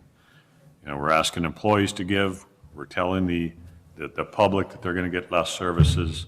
I think, you know, we need to show some leadership in sharing some of that pain as well. Either 2 weeks or 4 weeks giving back to this community. It has been a great honor to serve on this council for many years. And I'm committed to give back to this community a portion of my check. Because that's shared pain for all of us is I guess what I'm saying. Well, we should do the same thing they're doing. But at a minimum. But, you know, and I understand legally, we can't, this council can't say, hey, we're taking money because of there's a legal process with elected officials, but that's my ask to the council, is to share in that pain. Mr. Mayor, I'm going to offer a motion that we approve these general fund and utility savings, $630,500 as they're outlined. So there's a motion on the floor to approve staff to move forward with what is outlined for a total of the $630,500. Is there a second to that motion? Now, the council is still going to make the decisions, right? Correct. Council will always make the decisions. But the decision tonight is, Well, not on this. Why don't we get a second and then discuss? yep. So is there a second to the motion? I'll second it. So there's a motion and a second now for the discussion. So Ron, what you're specifically asking is it about the top bullet item? Yeah. I think that's what I think that's the only one in question as I look at these. I think that decision is being made right now in the motion, that we are going to, That the council is going to make the decision. Well, we're gonna make the decision to approve that 127,000 right now. Should we have, If we vote it yes. is the motion and the discussion is telling staff, we need $127,000 back. do we start doing that on a certain date? Like April 1st, we start doing that? That's something that, Because I think you almost have to have a date to start that. I mean, you're not going to, we're saying a day here and a day there. Gotta so spread it out. I think we have to have a I date mean, to so start it. it could be, I mean, we'll figure out how many, if everybody feels it easier for them to, hey, take a day per pay period. Yeah. Or, 6 hours per pay period. Yeah, because whatever. it'll help us out. I think we can let staff work that out. I think we have to have a start date, though. don't Starting today, from here to the end of the year, it's $127,000 Okay, that's savings. fine. That's what we need. Which can we figure it started out. those conversations today. And as Mike had mentioned, we want to take this on a case-by-case basis as what's going to work with each employee. Sure. There's about 19 pay periods remaining. The goal is it could start today and it just needs to be completed by the end of the year. So we'd be working with staff to develop those plans. And obviously not having the impact to service level too. So we need to be Somebody- working with the department heads to do One that as individual might well. have a different need where they need more money right now, and they can, Or just that's the fine, we opposite. can work that out. I got one question, for Craig, I was going to ask you a question, too. Yes, sir. I was going to ask you a question about the street lighting. Is there a safety issue with that? We turn out most of the street lights in the city and just have them at certain, is that a safety issue for people? It's kind of a catch-22. That's what I'm wondering. If we're safer, if we're operating safer at home, hopefully there won't be as many people out. But I think the understanding is that some of the major corridors, I understand that. From a law enforcement standpoint, yeah, there's some value in having lighting out there. But there's also a value in it being dark for law enforcement too, because we can actually see a lot better and people can't see us if they're out doing different acts. So like I said, I can argue it both ways, but One I of our think mo- in these times, we try it, and if we see an increase in the car shopping and things like that, we flip them back on. Because our motto in the city is safety first, and Yep. that one thing might take safety away from people. And After we've had some midnight. is- we've It's had after some issues midnight, in Jim. Get home. Southview with people breaking in and breaking the cars. And we had a big issue as so if you ask Craig. Did you say car shopping? And Yeah. someone was car shopping illegally? Car shopping is the term that youth use for going out and taking things out of cars. That's not theirs. Oh, we use it a different way where I I work. know you use it a different way. I just was just curious. You had me confused there, Chief. But we had a big issue in Southfield. People got security systems put in because they broke into people's walking And in I'm the going to houses. say, I mean, so we're making these decisions today. If something changes down the road, this council's going to be meeting more often. We can modify some of these if need be. If we're hearing from staff, from the police, that there are some issues with some of these things, we obviously reserve the right, we can revisit. That's fine. I just want people to be aware of that. There are issues with that. I know especially in Southfield, there's been quite a few issues out there.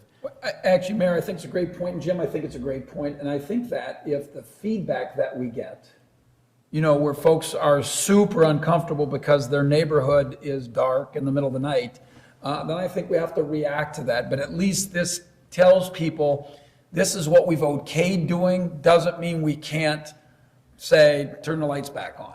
I mean, I think it's a great point. And that's fine. That's a concern that I had when I looked at this yesterday, but I think it's a great point. Well, you're going to talk about something else too, I guess. Any other discussion?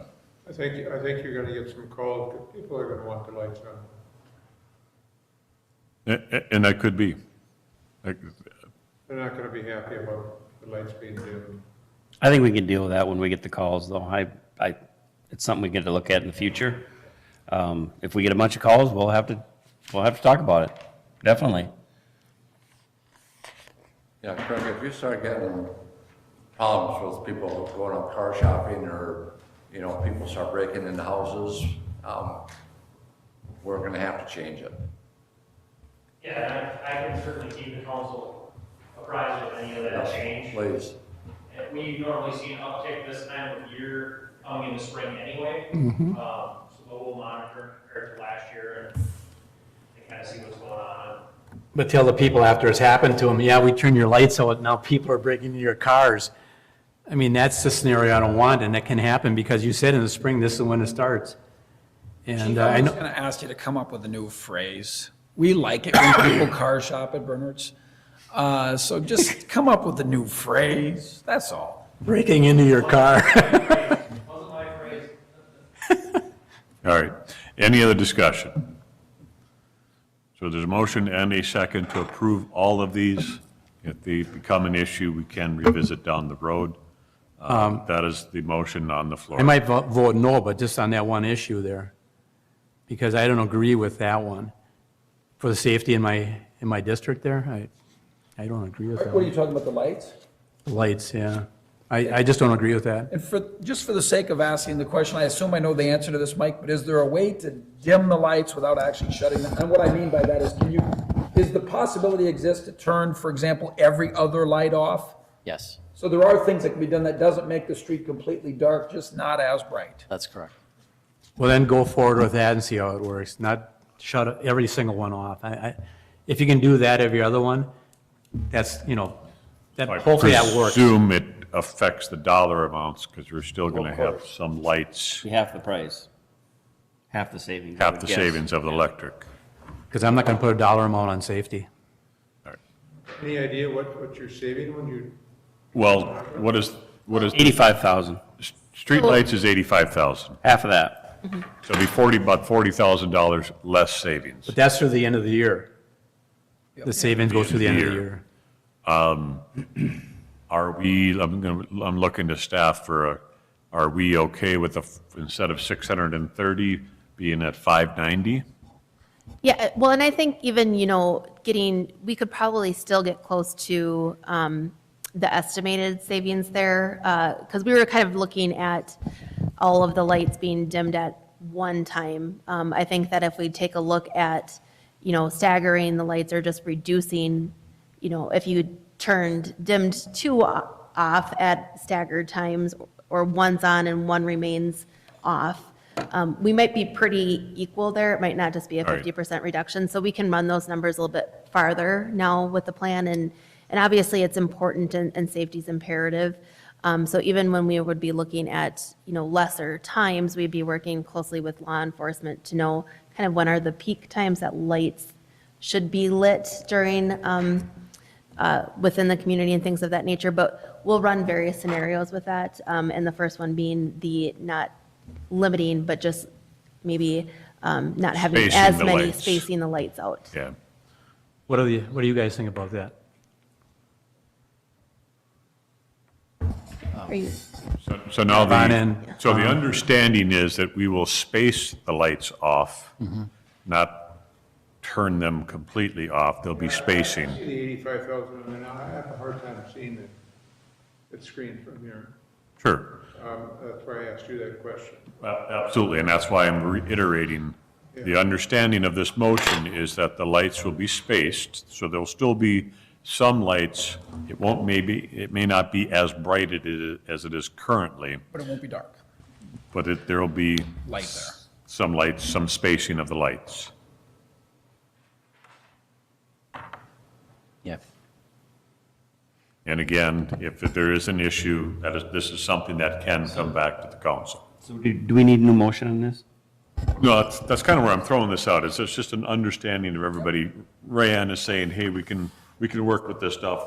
Okay. We may not get completely there on that particular item, but we And we have probably things, can get close. we have things to work on in the first one too. I mean, how we're gonna do it, how we're gonna implement it, timeliness, when does it start? How many days? What if somebody wants to volunteer more? What if somebody wants to volunteer less? There's gotta be some kind of pool of Some sick leeway. days in there that somebody might need, somebody doesn't really need, somebody has a great need for it, somebody might not. There's all kinds of things that we can do to analyze that first thing. So I just want to make sure that we're doing everything we can. Well, that 630,000, that's a fluid number too, because it's an estimate for the year, so we don't really know. I mean, it could vary up and down then possibly. Possibly. Yeah. Yep. There could be a great amount of help for workers if they apply for certain grants that the federal government's going to have. They might all be getting huge checks in the bank, and, that could happen in the future, but who knows?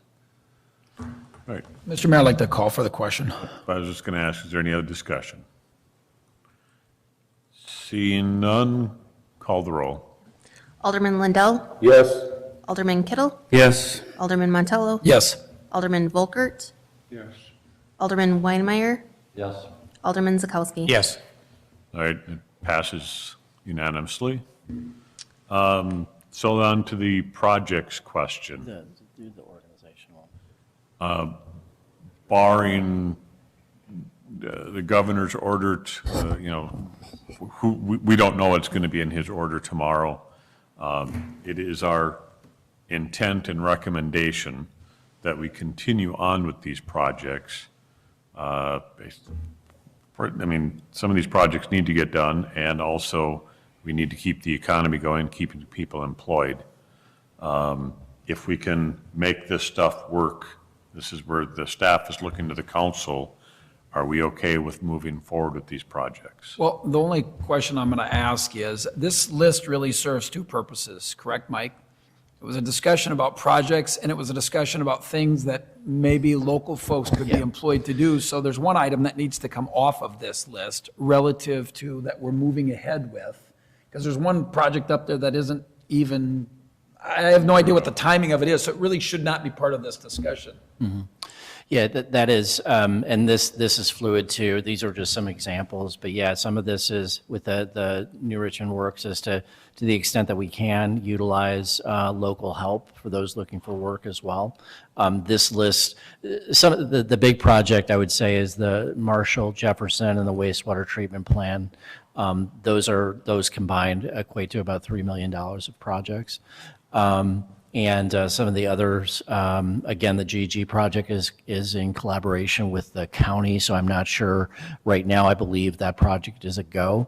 we wouldn't spend any money on that project this year anyway, would we? Which one? The Double G project? Believe we We borrow anticipate. that money? Or, and That's that far into the process? This would be the replacement of the water main in that area. Oh, utility work. But we Oh, bond It for would that, be don't we? utility work. I see. We are. I thought you Bonding meant for that. trail and, Okay, yeah. So, Mr. Mayor, I want to offer a motion that we approve the philosophy of going ahead, and obviously, all of this is somewhat fluid depending on what situations come to us before some of these things happen, but at least the intent of the city, I guess it's reiterating the intent of the city is to continue on with the Marshall Jefferson project, the wastewater treatment plan, trail and sidewalk project, and the Double G project.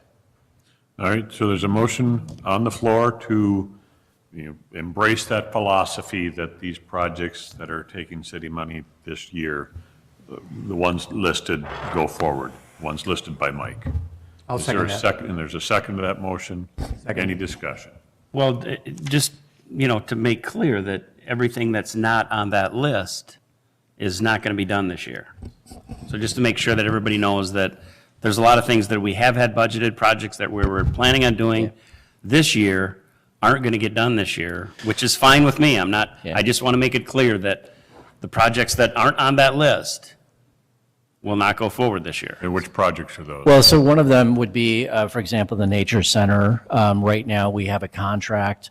We would pull that contract, and again, this is where that New Richmond works. We may want to look at locals that can assist in the removal of buckthorn and those kinds of things. So that would be one example of a project that's been approved by the park board that we would pull and then potentially go into this New Richmond Works program. And that's where I think on that committee, Ron and Thomas would kind of review that, bring it back to the council, so on and so forth. So that would be an example of that.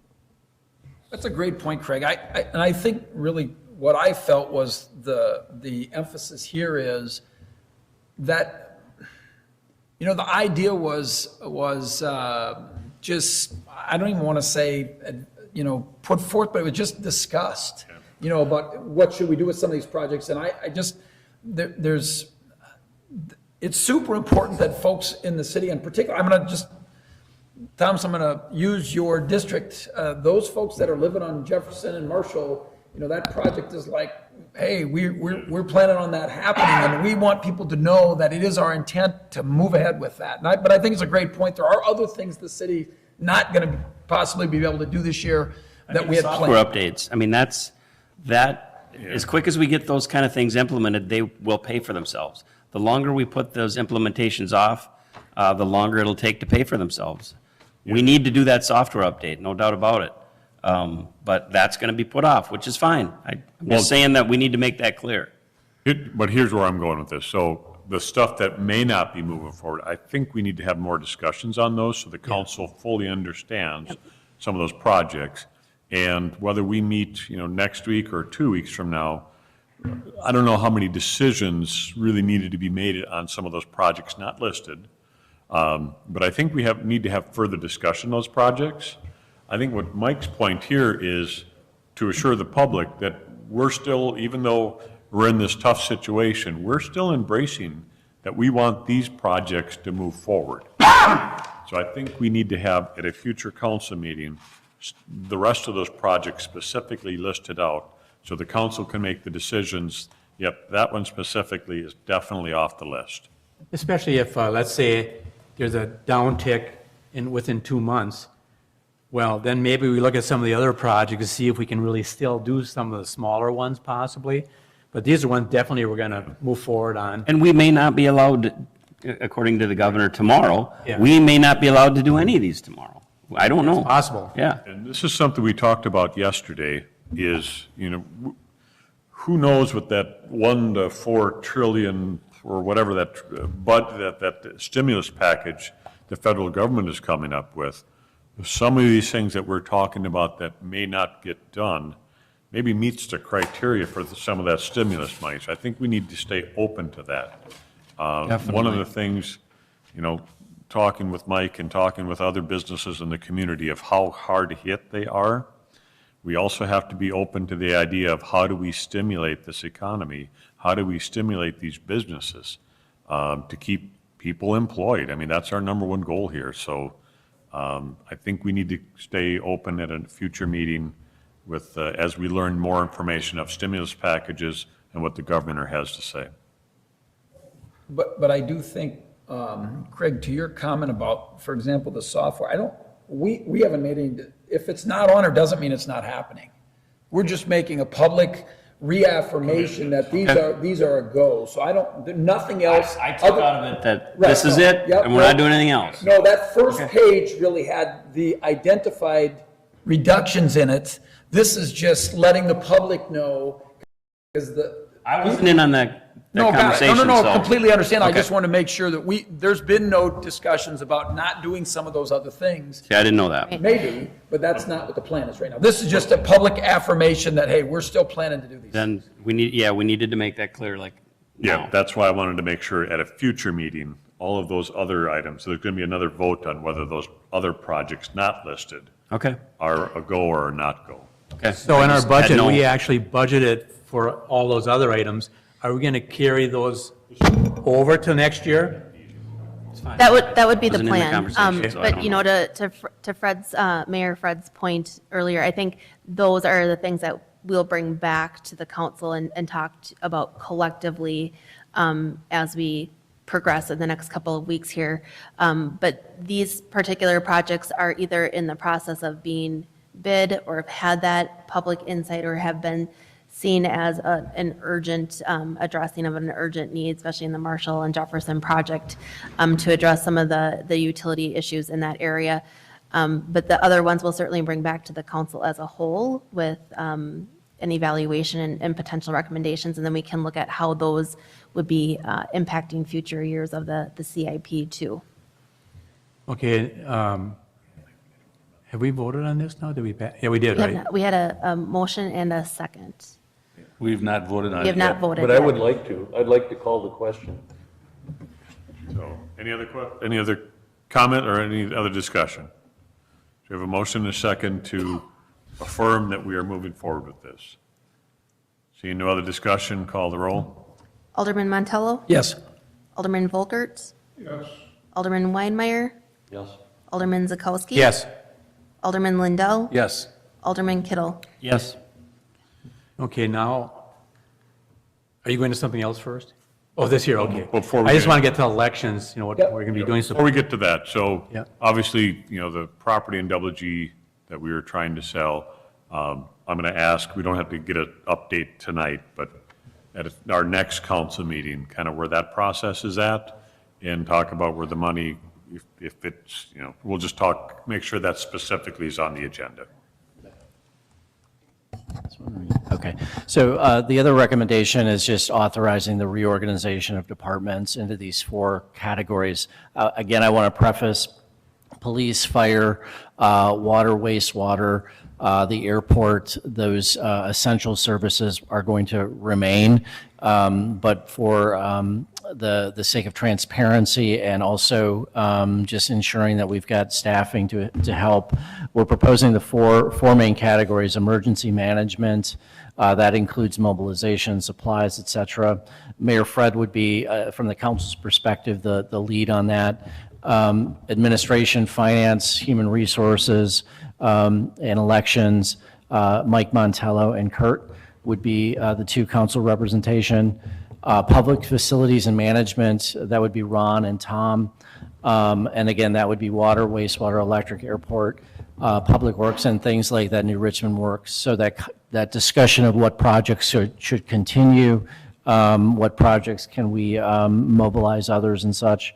And then the community outreach, Craig Kittle and Jim Zakowski, the economic development, looking at things like tax increment financing to leverage some of those funds, regional funds, state funds, housing assistance, looking at impact on housing throughout the city, public outreach, the New Richmond Strong initiative that we want to push, and public education and development.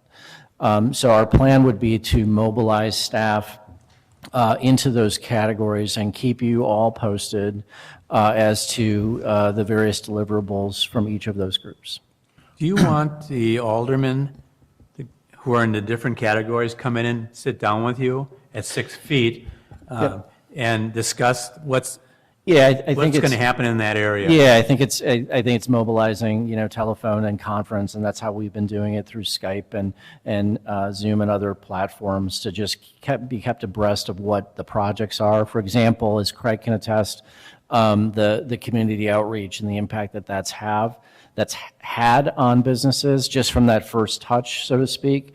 But now it's looking at things that were just posted online as far as what the state and has for various grants, low-interest loans, forgivable loans, and those kinds of things. So yes, to your point, it would be meeting weekly and sometimes more often than that to be kept abreast of where we're going. And this reorg is until further notice. That is, yeah, and so basically this is a short-term plan until we get back to normal and then people go back. And I think my understanding is, Mike, that the alder persons that are assigned to those categories are really to serve as a conduit of information to the rest of the council. So Yeah. that's really what the function is to be plugged into your particular area that you can report to the council about kind of goings on in your area and what the impact.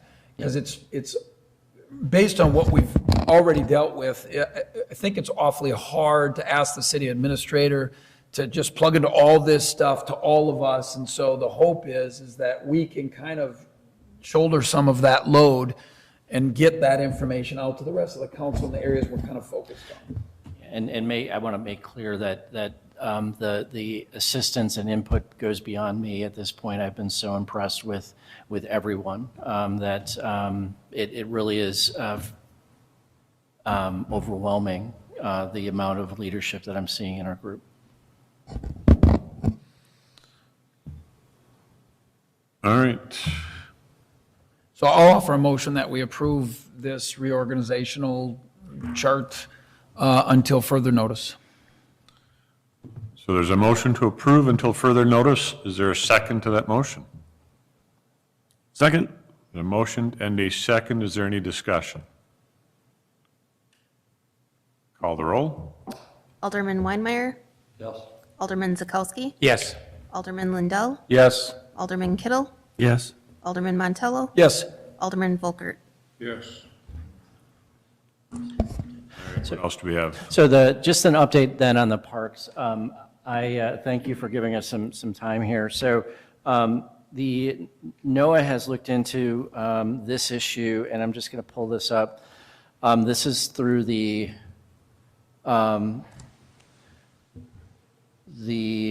what is this? The National Recreation Park Association. They're indicating this was of 18 of this month, that parks remain open. So there's over 800 cities that have signed on for this, just from the standpoint of,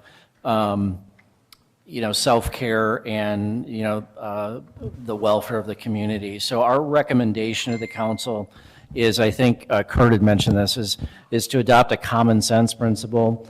We will put up signage to indicate that our bathrooms are closed. We can't enforce this just because of our limited resources, so we're not going to have officers at parks and such. But to adopt that common sense approach to say, we really discourage people from using playground equipment. But that's your call. We want people to go out, and again, I credit our library staff for looking at mobilizing some of the things like story walks and those kinds of things to encourage people to walk on our trail systems. There's over 15 miles of trails within the city of New Richmond. So this recommendation would be to say the parks are open, the restrooms are closed, the council is strongly encouraging people to adhere to the CDC recommendations as far as social distancing, and also to remind people that we're not going to be cleaning equipment and those kinds of things. Yeah, one question. You were talking like about 12 or 15 stations around town. Are we going to have sanitizers there? That is something, and we can talk about that too. The purpose of those, the 12 mobile stations, one is we are going to be getting hot spots. Those hopefully should be up soon. We're waiting for those to be delivered. And also in the event of, that this continues, one of the things is to look at utilizing New Richmond Strong to assist with service delivery from some of the providers here in town. We want to encourage people to continue to shop local. Obviously, there's an impact on our local businesses, so we want to continue to promote that. But utilizing those to the extent that we can as a central location drop. So putting those out in 12 different locations to get it in front of people so they know where those are. I'm just, are they going to be dropping stuff off there ever? That's something that we obviously, again, not knowing what the governor's proposing, right now we wanted to put those, identify where they're located to let the community know that they would be hotspots, or there would be hotspots. But obviously, we don't want people to encourage 30 people to congregate in those areas too. It's kind of like the park perspective, where we want to allow common sense to prevail in those areas. Would you put signage there too on those? We would, yes. Okay.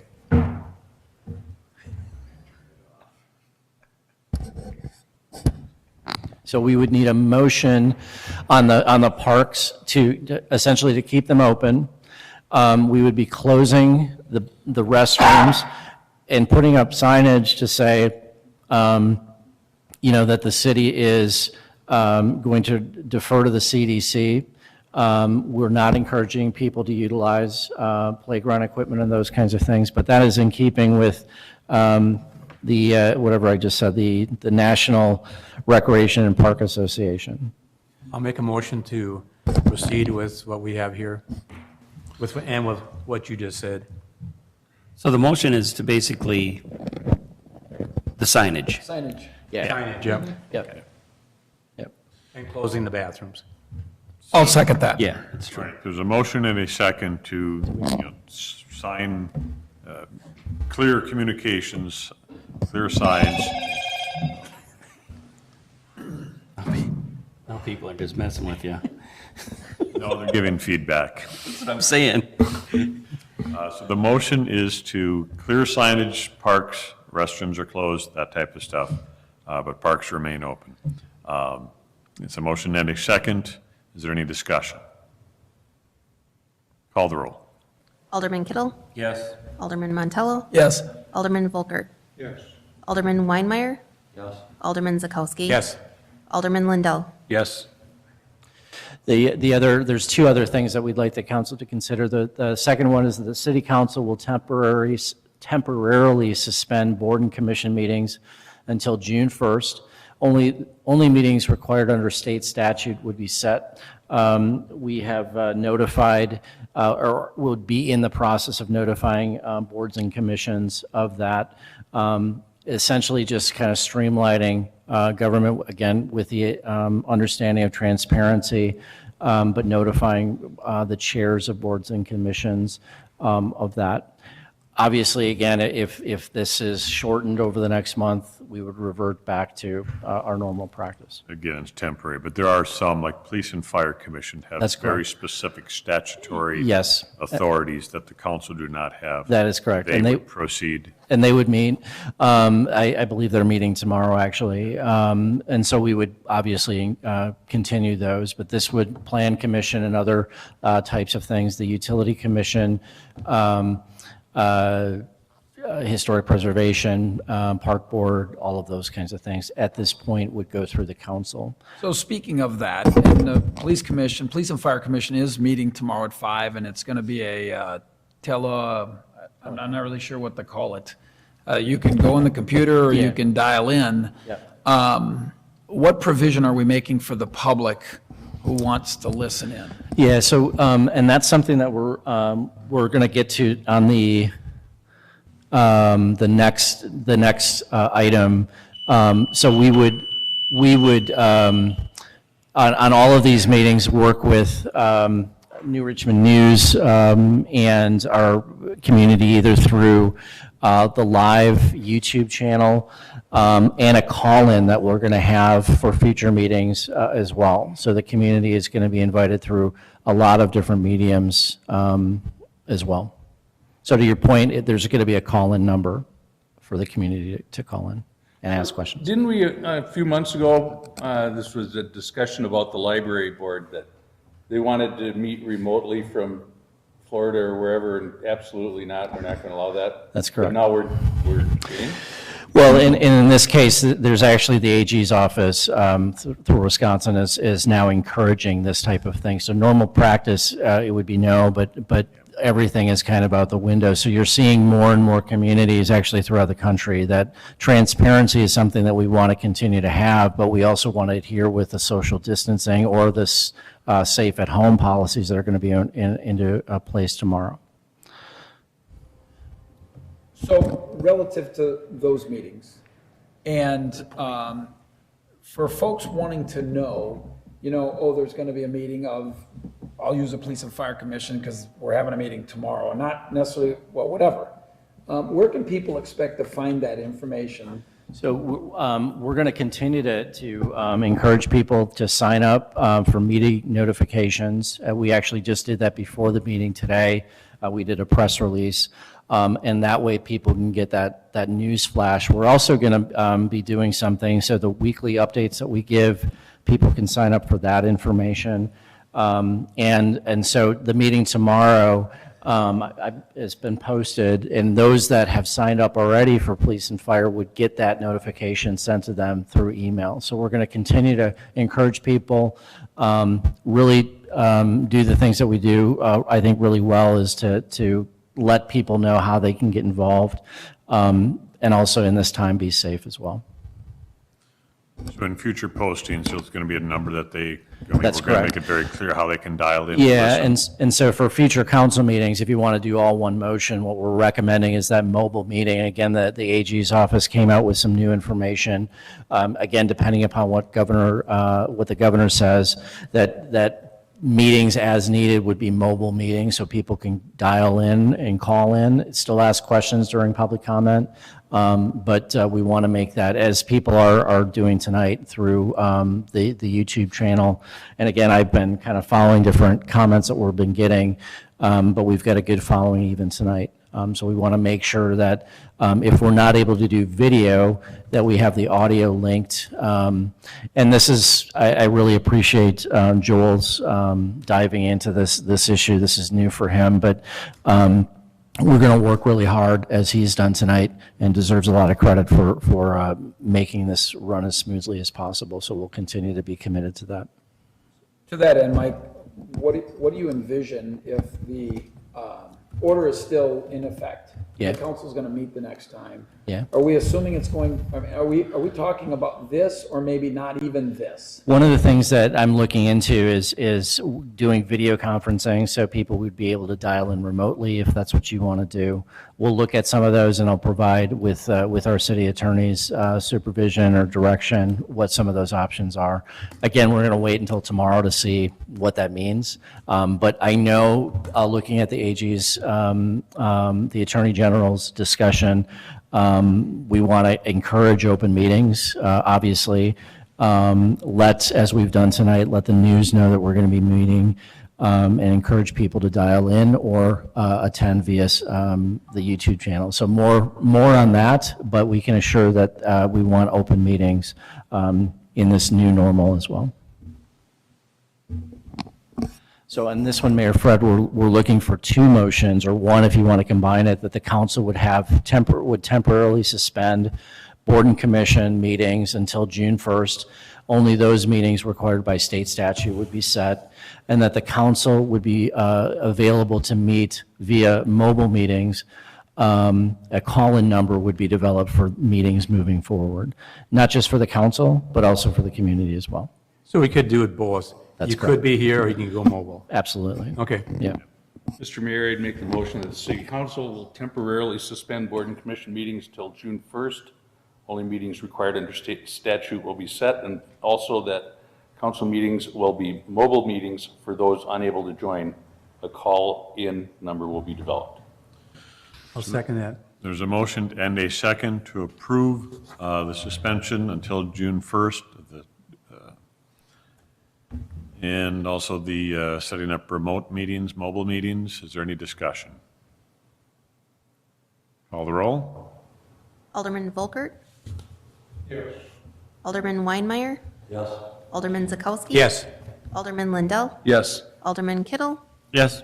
Alderman Montello. Yes. So one of the, I apologize for my phone going off, but one of the clarifications that I was receiving is going back to, the motion's already been made and passed, some of that shared pain of the employees, the number that was thrown out there, that's for all employees. That's not just for certain classes. That includes the salaried employees. I mean, we're going to be working with the police officers. It's a shared pain for everyone. And so if you can't see it on TV, everybody's nodding their heads. Correct. So we want to make that clear to All employees. to everybody at home. Except for firefighters. Well, that's what the Correct. discussion Yeah, is. No, yeah. we're not. So we're- yeah. firefighters are excluded evidently, but I wanted to make that statement out there so those at home can hear that.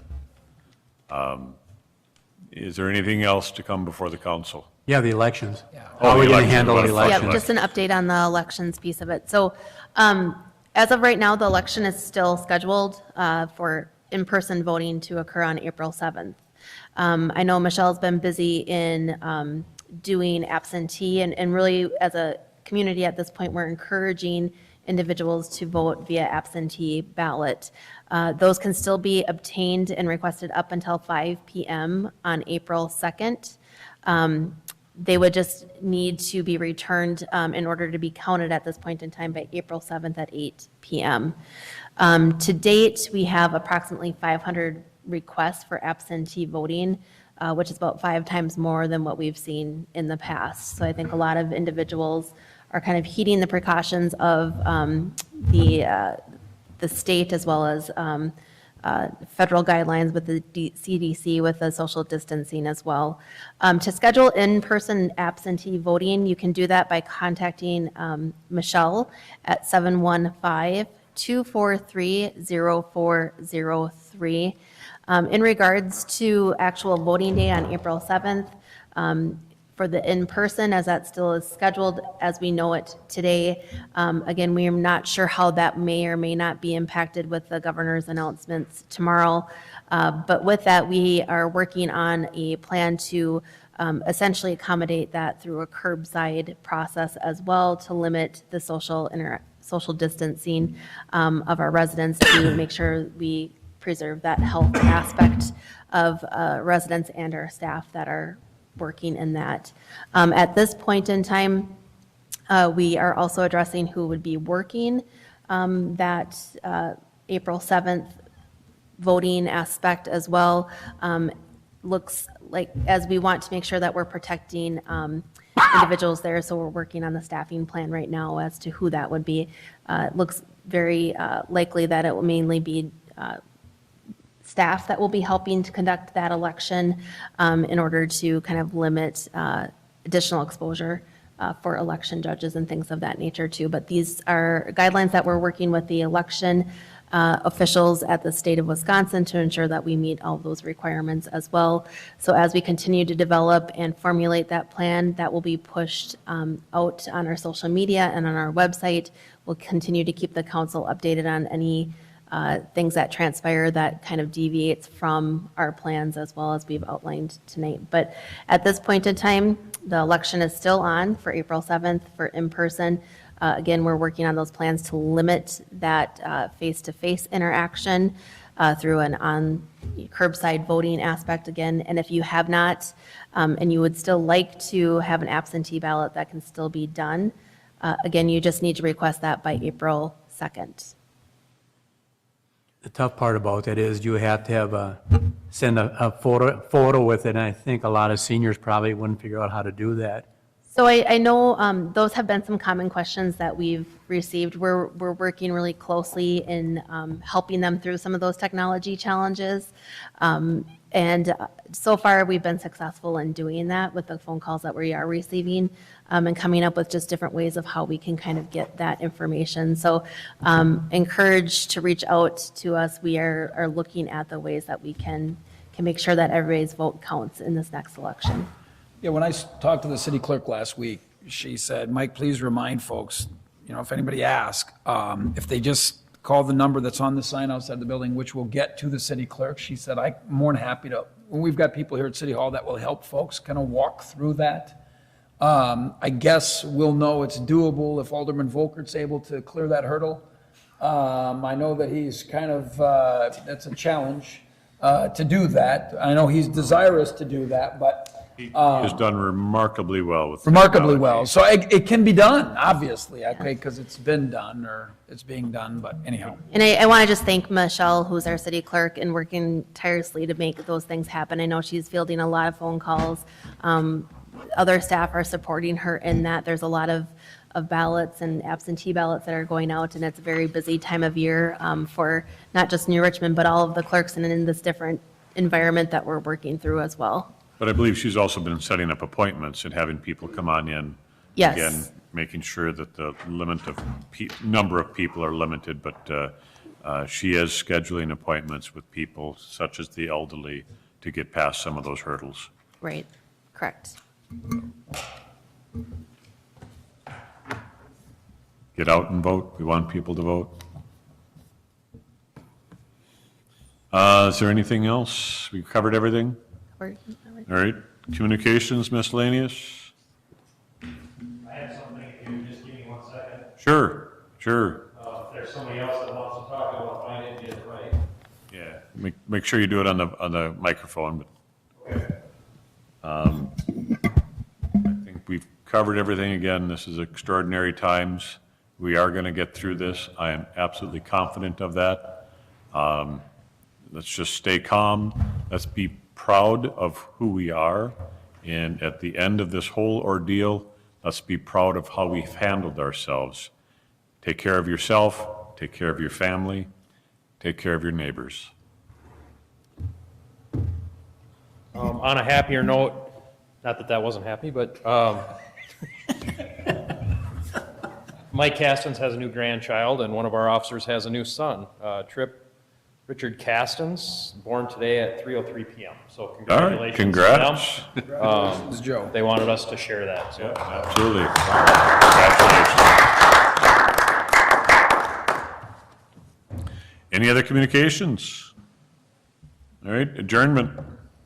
I'll make a motion that we adjourn. There's a motion to adjourn. There's a second to the motion. All in favor, say aye. Aye. Opposed, we are adjourned. So you can't turn it down? I don't know how. I've turned it down. There's buttons right on the side. It says it's turned off and it says. Your notifications isn't turned off. Touching your phone, yeah, but it is, I think it's your notification, I think that's right. That's a separate deal.